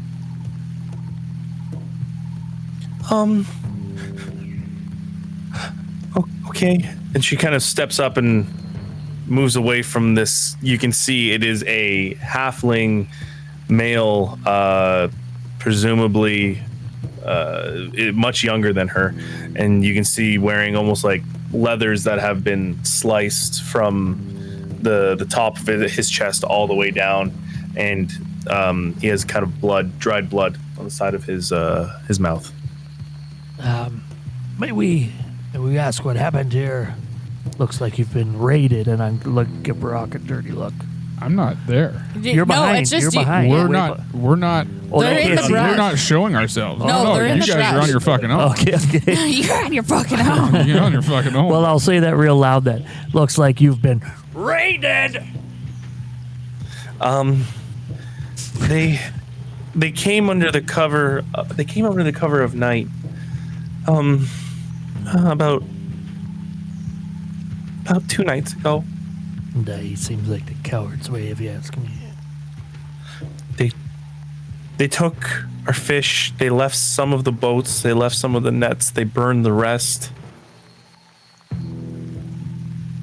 What? They took everyone from us. They took the people. Or you And then mean they killed the people. Yes, they did. Well, I'm sorry for your loss, and my friend here we'll be on our way and get out of your hair then, I guess. No.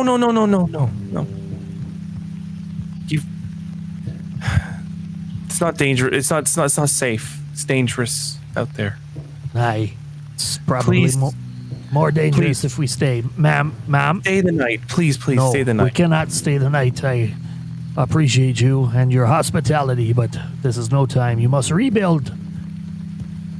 And if this will help you, I'm gonna flip a couple gold over there. What do I got? I'm gonna flip her 5 gold. You flip 5 gold to her, and it just lands on the ground. She says, "What? What good is gold when you've lost what you care about the most?" I understand. But the time to rebuild starts after morning. And I mean that both literally and figuratively. Are there other bodies nearby? Waawaatesi, as you're looking around, you can see that there was a younger dragonborn laying right beside the halfling. You can see now through some more of the wreckage and the burned out places of this small village, you see an elderly human burying a female. You can see another dragonborn weeping over, unfortunately, what seems to be a charred corpse. I'm gonna keep moving through and like praying for each one of them as like each one possible in the time that I have. You can take as much time as you want. You go, and some people are a little apprehensive of you even going up to the corpses of their loved ones. Some accept it willingly, while others almost outright just tell you to get away. Waawaatesi, please, you have to understand that they have their culture and you have yours. Please be respectful. I'm gonna like not even realize that there was other people that were still alive. I'm going to be very focused on praying for these people. Okay. There's one human you can see, really elderly, and he's got a large gray beard and bald on top, and he gets up as you go to touch the body of what is presumably his slain son. He goes, "Get away. Are you one of them? Do you know them? Why are you here? Why are you in this woods?" Are you talking to me? Yes, to you, because as you're trying to do. She was RP. Oh, sorry. Hi. Yes, I'm talking to you. What gives you the right to lay your hands on my son? I have to pray. I have to make sure that their spirit goes and has safe travels. Roll persuasion.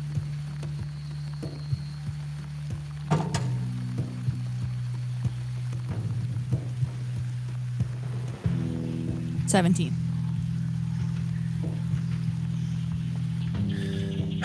Reluctantly, he kind of like begins to just start sobbing over the dead body and almost had his hand out to stop you, and now just collapses in defeat and allows you to go do the ritual. Borok, back with you. Thode kind of goes, What the hell's taking them so long over there? Are we gonna hit these guys or what? It looks like they've already been hit, and it's us. I don't know who else was in this area, but yeah, it's look like our tactics.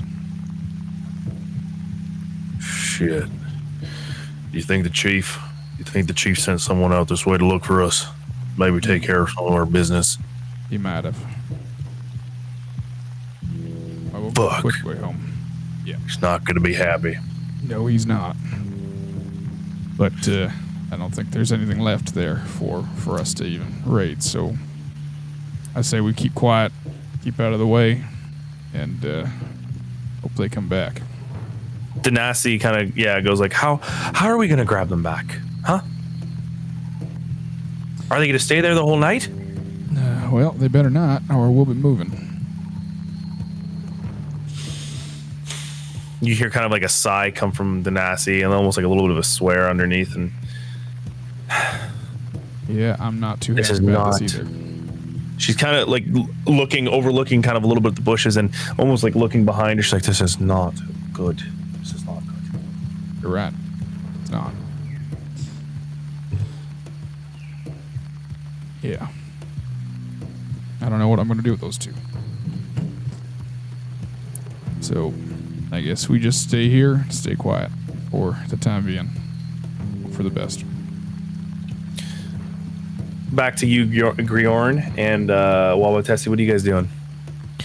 I understand it is a pittance and a small value to help you take your time and rebuild. It's the best that I can do, as I am just a traveler myself. The name is Grjorn Smashstone, and I am from the island of Navigua, which is neither here nor there to what is going on in your world. But I want you to know that what happened to you is devastating, but you can take your time and build back what you once had. Do you know who did this to you? The little halfling looks around. It all happened so fast. I don't know. Is there any way we can help?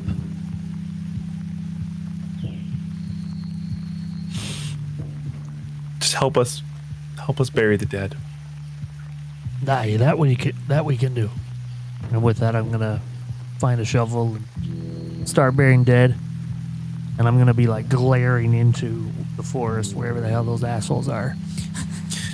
You can't see them. They're pretty hidden. I know that. I'm just glaring at the entire forest. Yeah. With the rain continuing on and off through the night, you guys. Waawaatesi, what are you doing? I'm still if there's still bodies, I'm still going. It takes quite a few hours, probably 3 hours, to just get everything all together. And Grjorn, you labor through digging the graves. And can we make an assumption that Perry probably would have come and helped as well? Yeah, if you guys want Perry to come and help, he will. Sorry, it's just if you want to do that, we can. Yeah, I don't want to play his character, but I feel like within his character. I don't know if he'd go help or not. Truthfully, I feel like he would be a little too afraid to go. Yeah, that's true too. Yeah. Okay. Fair enough. Okay. All right. So I would say, let's just say Perry is kind of sticking close to Borok, Danasi, Thode, and Gen. So 3 hours goes by. You've managed to put these people to rest. Waawaatesi, you, in total, at the end of it, there was about 8 bodies that were laid to rest, and you did a religious rite over all of them. The halfling lady, as the sun begins to go down, invites you to stay the night. She says, there's not much I can do to thank you, but please come in, have whatever we have a meal with us as a way of thanking you. I'm going for it. Did I hear it? Yeah, you guys all hear Waawaatesi and Grjorn, you both heard it. You were both invited in for the night, to stay the night.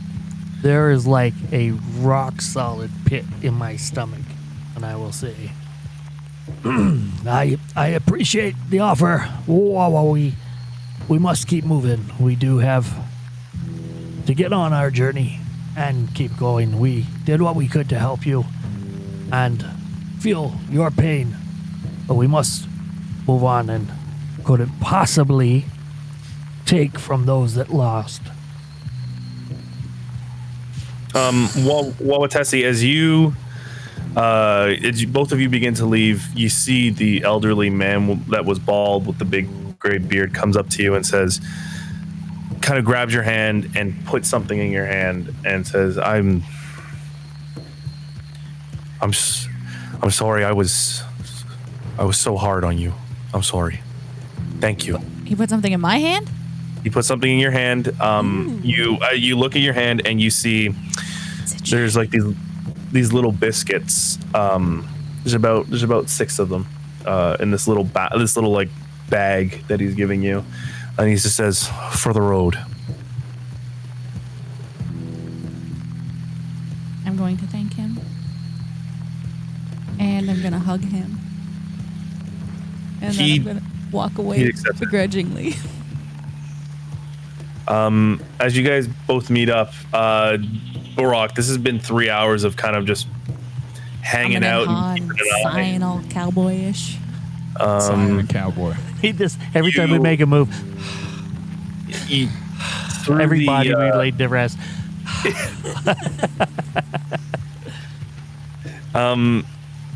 Through the brush, you see Grjorn and Waawaatesi finally come back after hours of disappearance.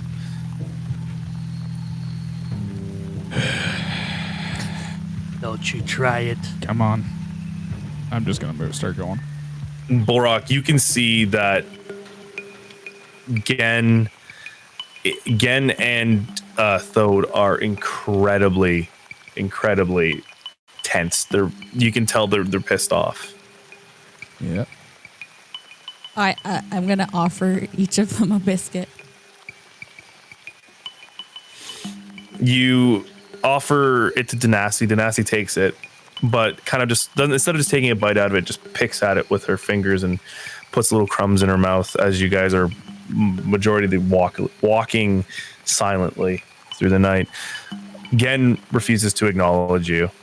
And Thode just says, "Get that out of my fucking face." Rude. So, Mr. Borok, Don't talk to me. that's what your people do. Yep. That's what you leave people who can't fight you back. Yep. You have no honor. We take what we need. That they were taking what they needed from the land, and they treated it respectfully. And they'll continue to take it. No, they won't. They're dead. Well, it's not usually my tactics, but there are groups in the tribe that are a little more bloodthirsty than we are. Seems kind of unfair to me. Life's unfair, man. I got all the looks and you got that. Yeah. With that, majority of the walk is silent through the night. Danasi navigates away for a very, very sheltered and closed off section of a fallen tree, and you camp within the hollowed out section of this tree with one point of entry. It seems that not many people need to do a watch. One person can do a watch and should be fine. There's no fire tonight since you're sleeping in a hollowed out tree.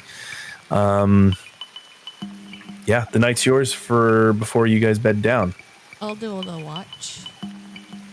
You'll do the watch? Yeah. Okay, you'll do the watch. There you go. From up in my tree branch. I'm gonna All right. I'm gonna stay Yep. with Borok and try to talk to him. Try licking him. Brock, what are you doing during this? I'll be somber. I don't really want to talk to anybody, but you have your quarrels with me. I get it. It's not quarrels. It's trying to understand another culture because I am from a different culture as well. Well, these towns and villages have tried to eradicate us from the plains for a long time. The settlements have tried to eradicate us from the plains and kill us off for a very long time. We are the last of our group, our tribe. Our survival is the most important thing to any of us. We are a group that might not all be related by blood, but you know, we're a family all the same, and we have to try and do everything under our power to try and keep that going. And at the moment, it's not looking like a fight we're going to be able to win in the long run. So we go and we take what we need to keep that going. Yes, some of the raiding parties and groups have methods that aren't Are morally Just. questionable. Yes, that's a good way to put it. We try and do it with a little more tact. The four of us at least, or the five of us. So why not assimilate? Why not create your own space? Because we don't want that. That's what we're trying to fight against. We want to be free. We want to be on the plains. But freedom at the cost of people that had nothing to do with your fight. Well, those people are still part of those villages, or part of those bigger... That fishing village had nothing to do with the cities. How do you know that? Because They're all connected. They all I'm trade from with each other. Navigawa, and I know fishing village. All I'm saying is everybody's got their fight. This one's ours. And yeah, I get it. It's not something that a dwarf from Navigawa would do. Oh, he knows where I'm from. Oh, Yeah. You're just trying to butter me up. But it's something that we have to do. And so, unless you but have better wouldn't options. you fight someone that's going to fight you back? Well, as we do There's that, honor in that, Brock. we do that too. Aye, but that is not what that was. Mm-hmm. I ain't have a problem killing the Waawaatesi. They had weapons, and they would have killed me too. But them fishermen had nothing to do with nothing. Well, I see your point. Why didn't you open up channels of trade and commerce? Because no one wants to trade with us. They're trying to eradicate us. They don't want us there. So they don't want to trade with us. The more we struggle, the better it is for them. Like I said, we do what we have to survive. I don't care if there's honor in it. I go to sleep just fine every night. That's a hard pill to swallow. But I'm glad that I spoke to you about it before I judged you. Now, if there's easier ways or people that are if there's raiding camp or if there's camps of marauders and stuff like that, those are the ones we try and hit first. Aye, that's a good fight. The fishing villages are the last resort. But if we're in dire straits, we got to do what we got to do.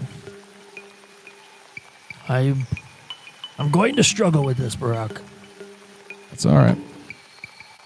I don't blame you. But I need to learn more about your culture and your home, so I hope we make it there without me going broke. Stop throwing gold around.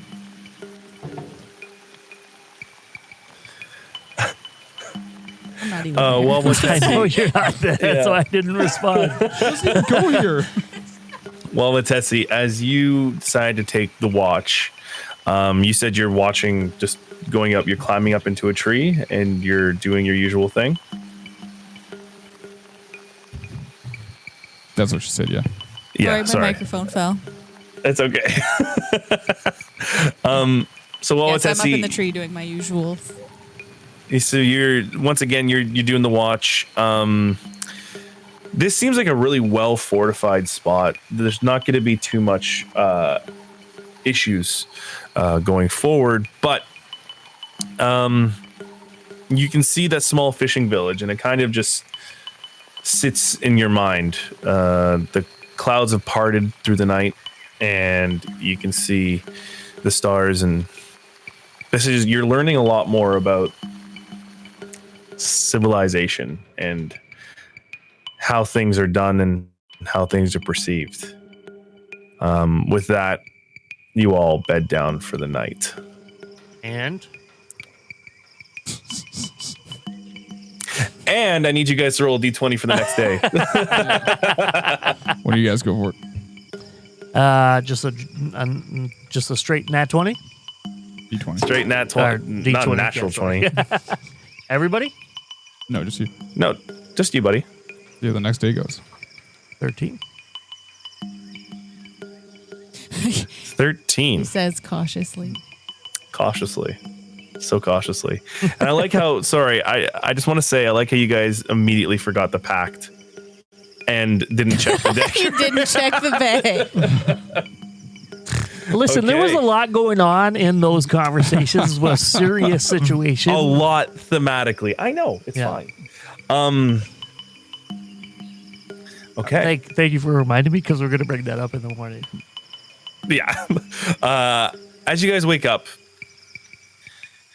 Waawaatesi, you slept in the tree, correct? Yes. I need you to do a investigation check for me, please.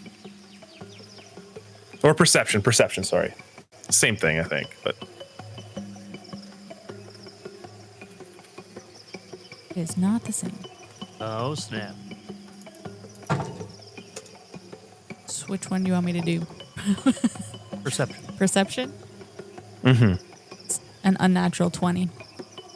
An unnatural 20. Yeah, my perception plus 7. Damn, so in the tree, Just bragging a you little bit. hear the flapping of wings. Oh, shit. And Oh shit. as you look up, you open your eyes and you see you are met with talons Big ones or dive little bombing at you. What did you say? ones? Big ones or little ones? Well, from here they look pretty big. Would I look know pretty big. what kind of talons they are, what kind of animal they belong to? Well, to the speed of it, let's just do this. Okay. You realize Okay. that whatever this taloned flying creature is, it's not going for you. It immediately grabs your sugar glider from your hair and flies off. It gets it? It gets it. It rolled a dirty 20. It gets it, okay? But Waawaatesi, what you can see as it's flying away, you see that it is a giant eagle. And it is flying I can't To fucking fly. It is flying to a nest not too far off from here in a large tree. I'm going to climb through the trees and try and get it back. You're not going to say anything to anybody? No, I am in. This thing is my lifelong partner friend thing. I.e. somebody who could fucking shoot with an arrow. Guys, she's made her I have a decision. bow. She's going. I have a bow. She's made her I'm decision. not She's thinking. going. We got I'm a just bow going. as well. Okay. Nailed it. All right. So, guys, let's just resolve this quickly. You guys wake up and you hear almost like the screech of an animal, and then you hear Waawaatesi go, "No!" And then you guys exit out that hollowed out tree, and you see Waawaatesi's not in the branches that she's in anymore. Waawaatesi, I need you to do a dexterity check. You're kind of like trying to find a path to this tree as quick as possible. It was on watch. Damn it. What? That was a dex? Yeah. 16. 16. Sorry, it's acrobatics. It's dex is the base. Yeah. It's the same, 16. Cool. Anyways, yeah, I figured it was the same. You start to see these. You almost see like a few steps of trees, and you're kind of going from branch to branch to branch. You're still halfway out from this higher tree up. That's like it goes up quite a bit into the sky there. What are you gonna do? You're probably halfway to where you need to be. I'm going to keep going. Okay, you're gonna keep going. Are you gonna try and how are you gonna try and go? Are you trying to go like by the branches again? Yeah, by the branches. Okay, can you roll another acrobatics check for me? 14. 14.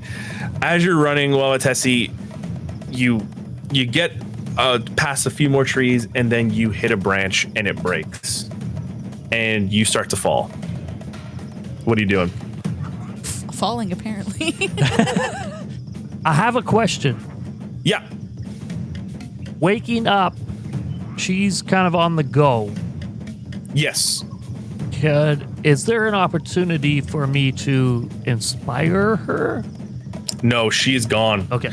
You just see as you guys were leaving the tree, you see a foot just going. She gone. Off into the distance. Yeah, she gone.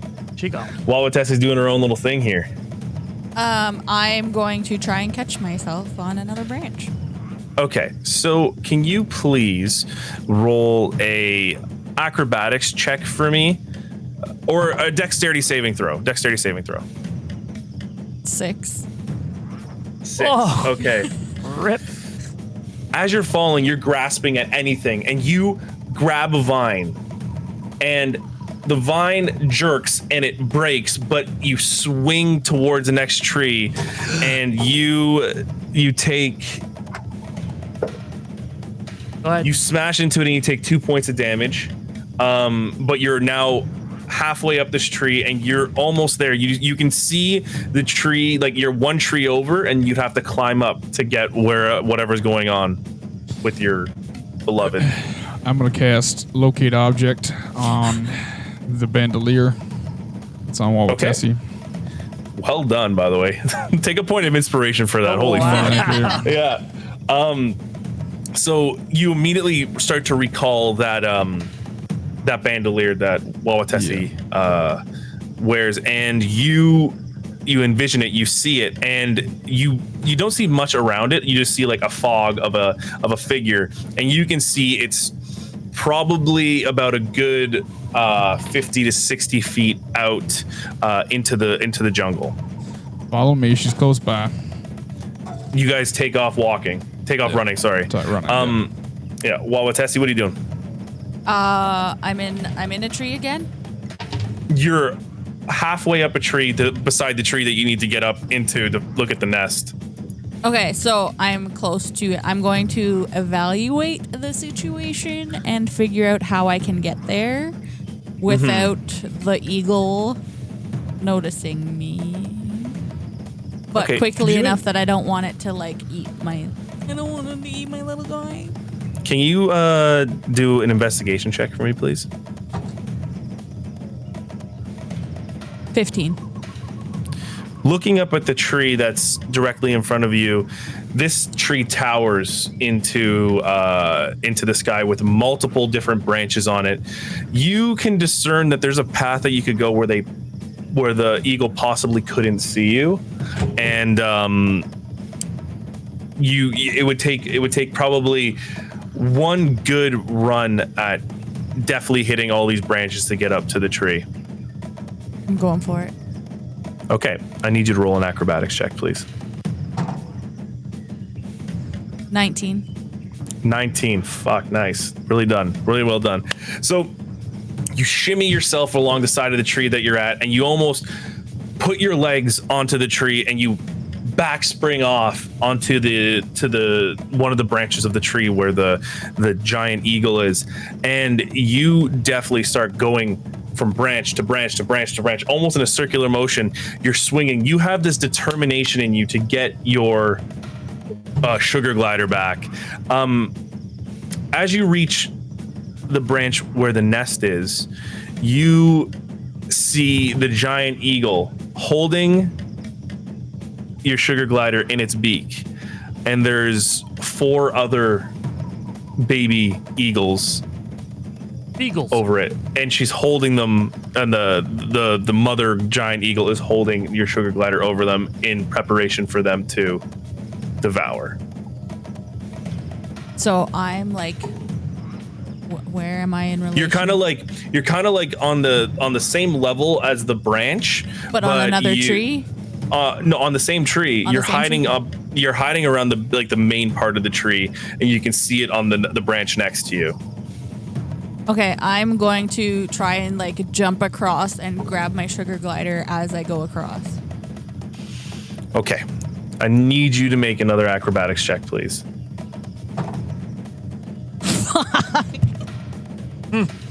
That was a natural one. So 5. Oh God. A natural 1 though, kid. Borok, Grjorn, Perry, everyone who's following with you. You get there just as you see Waawaatesi jumping from one branch to another and just grabbing the top of the branch with her arms, and is like swinging now, and looks like she might fall. I'm gonna just blurt out, "You can fly like an eagle in those trees," and hit her with inspiration. Okay, just hit with inspiration. I did not do that in Grjorn's voice. Shoot. Do it in Grjorn's voice. You can fly like an eagle in them trees. There you go. Oh God, thank you. It felt better. Felt better the second time around. Well, with this, you're now inspired. Yeah, you can use that inspiration on basically anything you want. I don't know how that works. When you make a roll, like a dex save or a saving throw or an attack or whatever you want, you can add that to it. Okay. And yeah, I'm on the ground because I'm a dwarf and I can't help you. So, can I see the sugar glider in the eagle's mouth, or? You're directly under the tree, so you can't see exactly what she's looking at, but you can see that she's like hell bent on something. What are you doing up there? What are you chasing? Are you yelling that up? Yeah, I'm yelling that up. Waawaatesi, you can hear as you're dangling. You hear what Oh yeah, I think you're muted. Oh no, you're not muted. Sorry. You hear Borok yelling up, "What are you doing?" I am going to yell back to him that I'm trying that it took my sugar glider. I'm going to yell that it took my sugar glider. What did? What? What did? What took it? The freaking eagle. All right. She's saying this as she's like hanging, like about to fall. One of us will catch you, Thode. Get underneath there. What's its name? Shut up. Okay. Waawaatesi, are you dropping or are you gonna try and? I'm going to try and like swing and like flip back up to try and get it. Like I am hell bent on getting this back. Okay. do an acrobatics check with me, but with disadvantage because you're kind of trying not to fall. Can I not use my inspiration? Yep. I'm gonna start climbing the tree as That well. was a good one. So do you have So- to, with disadvantage. Athletics check. And it was with Borok. so I have to roll twice? You have to roll twice. And take the lower number. But you can add that to what was it? An acrobatics check? Yes. Yes. So plus 4 is 11. And if you want, you can add. That's a 10 for me. Yeah, I'm rolling. You're slowly going up the That's tree, 4. Borok. Yep. 15. 15. You're going up the tree? Yeah. God damn. For Christ. So Waawaatesi, you swing yourself, and just as your arms are about to let go, you pull yourself up and you manage to go to the branch beside the one where the eagle is. The eagle sees you now and immediately starts like flapping its wings at you and drops the sugar glider into the nest. I am going to whistle to the sugar glider and I'm going to hiss at the eagle. Okay, animal handling check, please. This is intense. This is an intense session. 19. 19. Okay. You, as the sugar glider is beginning to drop into the nest, it hears that, and it spreads its arms, and you can see it start to slowly glide away from the nest, narrowly escaping a baby eagle's bite and a beagle's bite, and starts to pat its way over. The eagle, in response, is going to try and grab it with its talons, and it Can I see the flaps eagle? up into the air. You see the eagle now, yes. I'm gonna shoot at it. Okay, shoot at it. From the tree? Yeah, from the tree. You're at disadvantage though because you're shooting up and through Oh. branches. No, I'm not. I'm a sharpshooter. Oh shit, man! That's some good shit, dude. I'm just gonna try and hit it, like Go ahead. basically warn it away. 14 plus 8. Base so roll was 14. 22. That hits, man. That hits. Roll some damage. Not trying to kill it, just trying to distract it. And Okay. it's dead. Yeah. Well, no, I'm not. I didn't cast Hunter's Mark. I didn't cast anything like that. Oh, wow. 12 points of damage. I roll Okay. max damage on the roll. It's all right. It's all right. Yeah, it's a giant this- eagle. Yeah. As this, let's do a point of action here. You see, Borok, from your end, you see this little tiny sugar glider figure starting to glide away. You see the eagle slowly trying to grab at it with its talons, and you just let loose an arrow. It grazes the wing of the giant eagle and just cuts a nasty it just misses it, but it actually deters it, and you hit it for quite a bit of damage, I'm gonna say, but it's not dead. But it immediately like alters its flight path and begins to try to turn around to get back into the nest. Waawaatesi, what are you doing? Do I have the sugar glider now? Sugar glider is it's trying to get back to you. It's like closer to the end of the branch and trying to get over to you. Okay, I'm gonna like go towards it to try and like reach out and grab it. Okay. You once again do another animal handling check.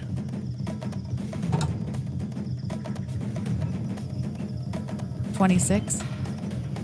26. All right. You almost just you put out your hand, you whistle, and you see your sugar glider immediately just glide completely over onto your arm and just scurries up and goes immediately into your hair.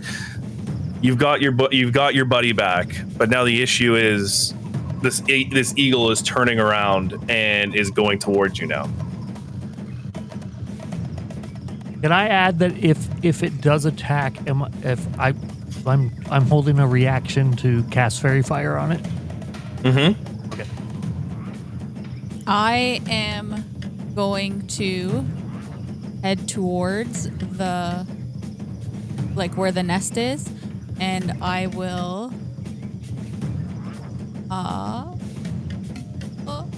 That's Goodberry. Cast Goodberry? Yeah. Okay. And like, just like. That's going to be tough. Okay, because usually, is it a cantrip? It's a first level spell. Okay. Do you have it slotted as a spell slot right now? Yeah, put it Yeah, in your. it's in my first level spell slots, yes. Okay, so you immediately start to dive towards the branch with the nest in it, and you outstretch your hand. And as you outstretch your hand, there's a neon orange glow, and you see these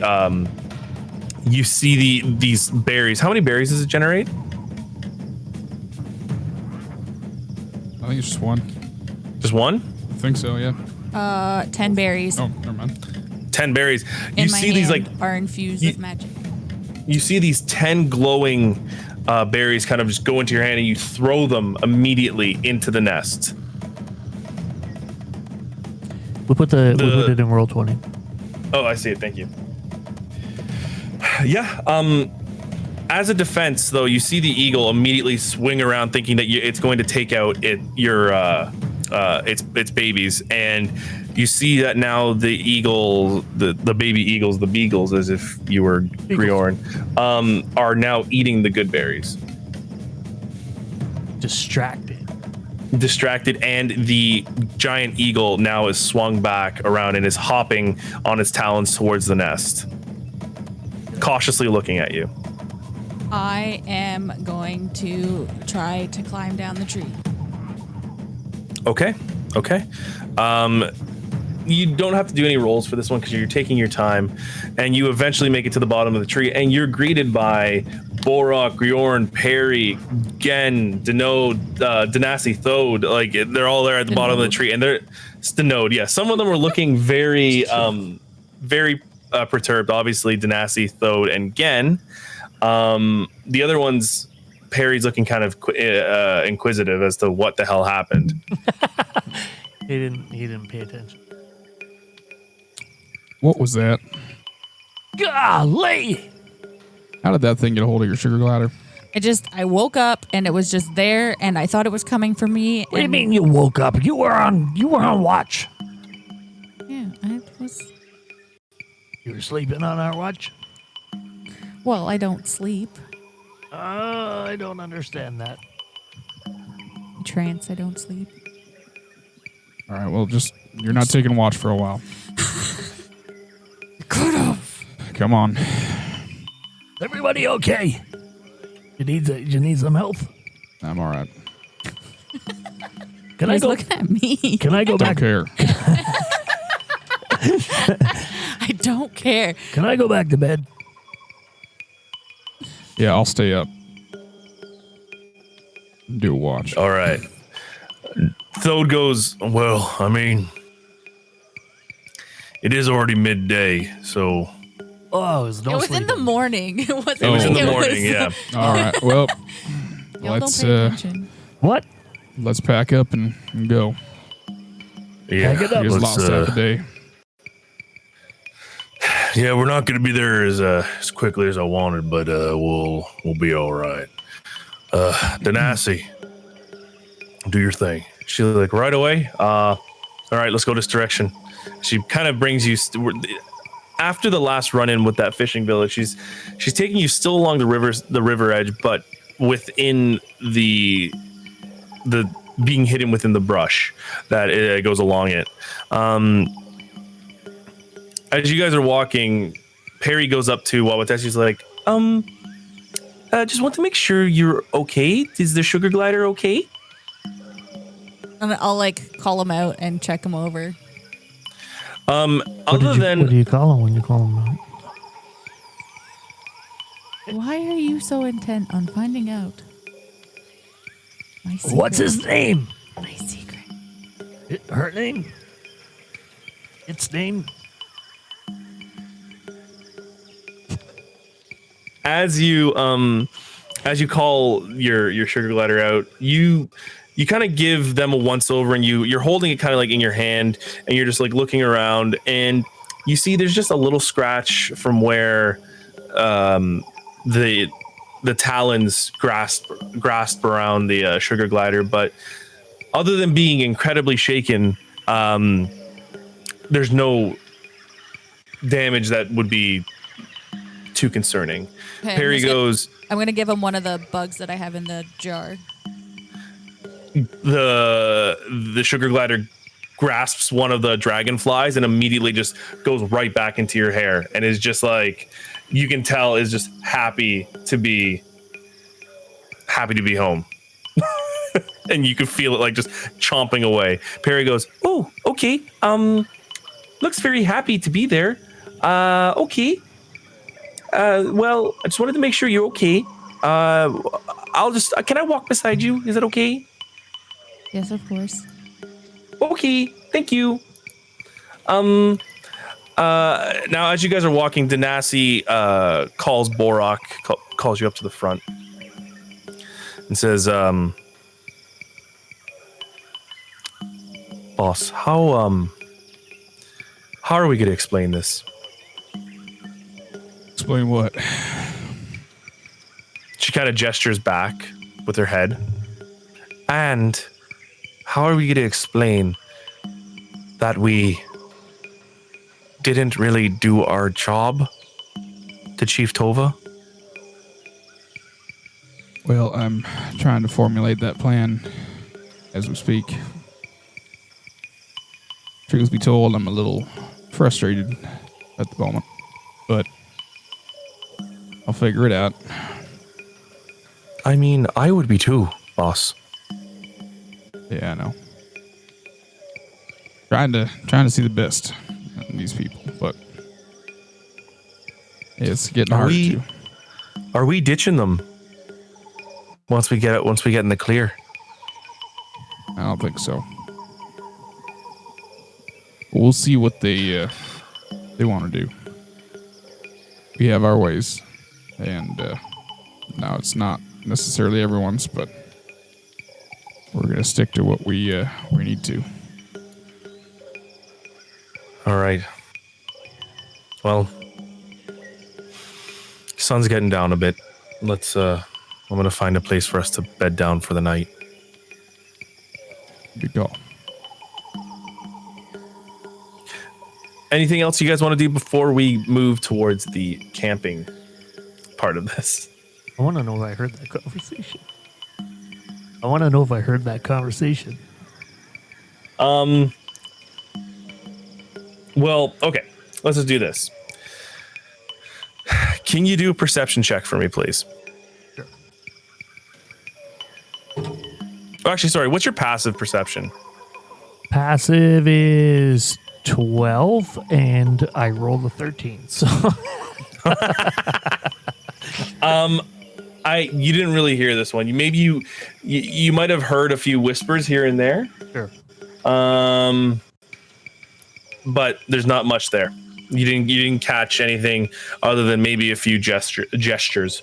Borok, are you doing anything? Waawaatesi? No, I'm just gonna. I'm exhausted after that day. Okay, so you guys bed down for the night. This is actually by the riverbank, so there'll be a full watch to go on. And I think this is where we will end for today.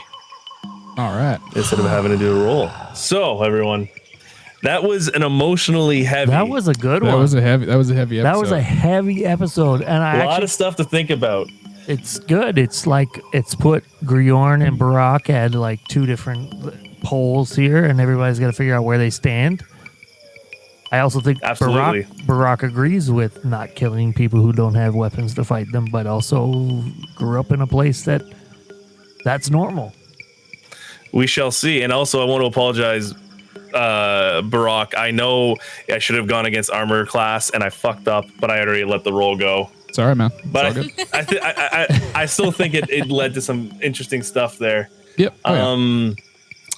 But yeah, that is our episode 7. That was episode Dungeons, 7. Dragons, and Dice. Already been Yes. 7 So episodes. 7 episodes. yeah. Wow. Based on 2 So weeks. quick- And listen, we gotta have a big shout out for I Am Shazam, who resubbed, and for whatever reason it hasn't shown up yet. But also they said go Steelers. Yeah. Who was this?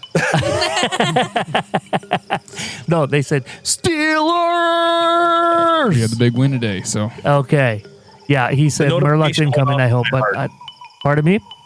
The notification went off in my heart. It's okay. I got it. Yeah, so weird that it hasn't popped. I don't know why.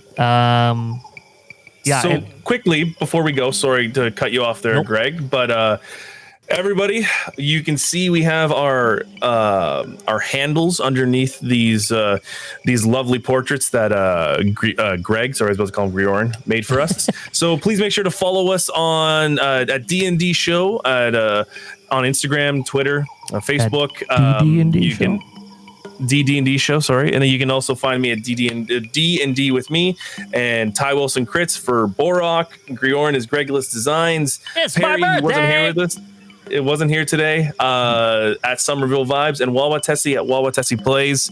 Congratulations to hitting 100 Waawaatesi.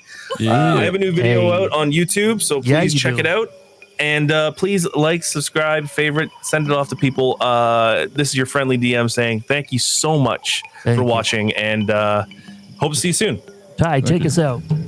All right. Thank you for watching another episode of Dungeons, Dragons, and Dice. Okay, bye. Happy birthday, Greg. Thank you.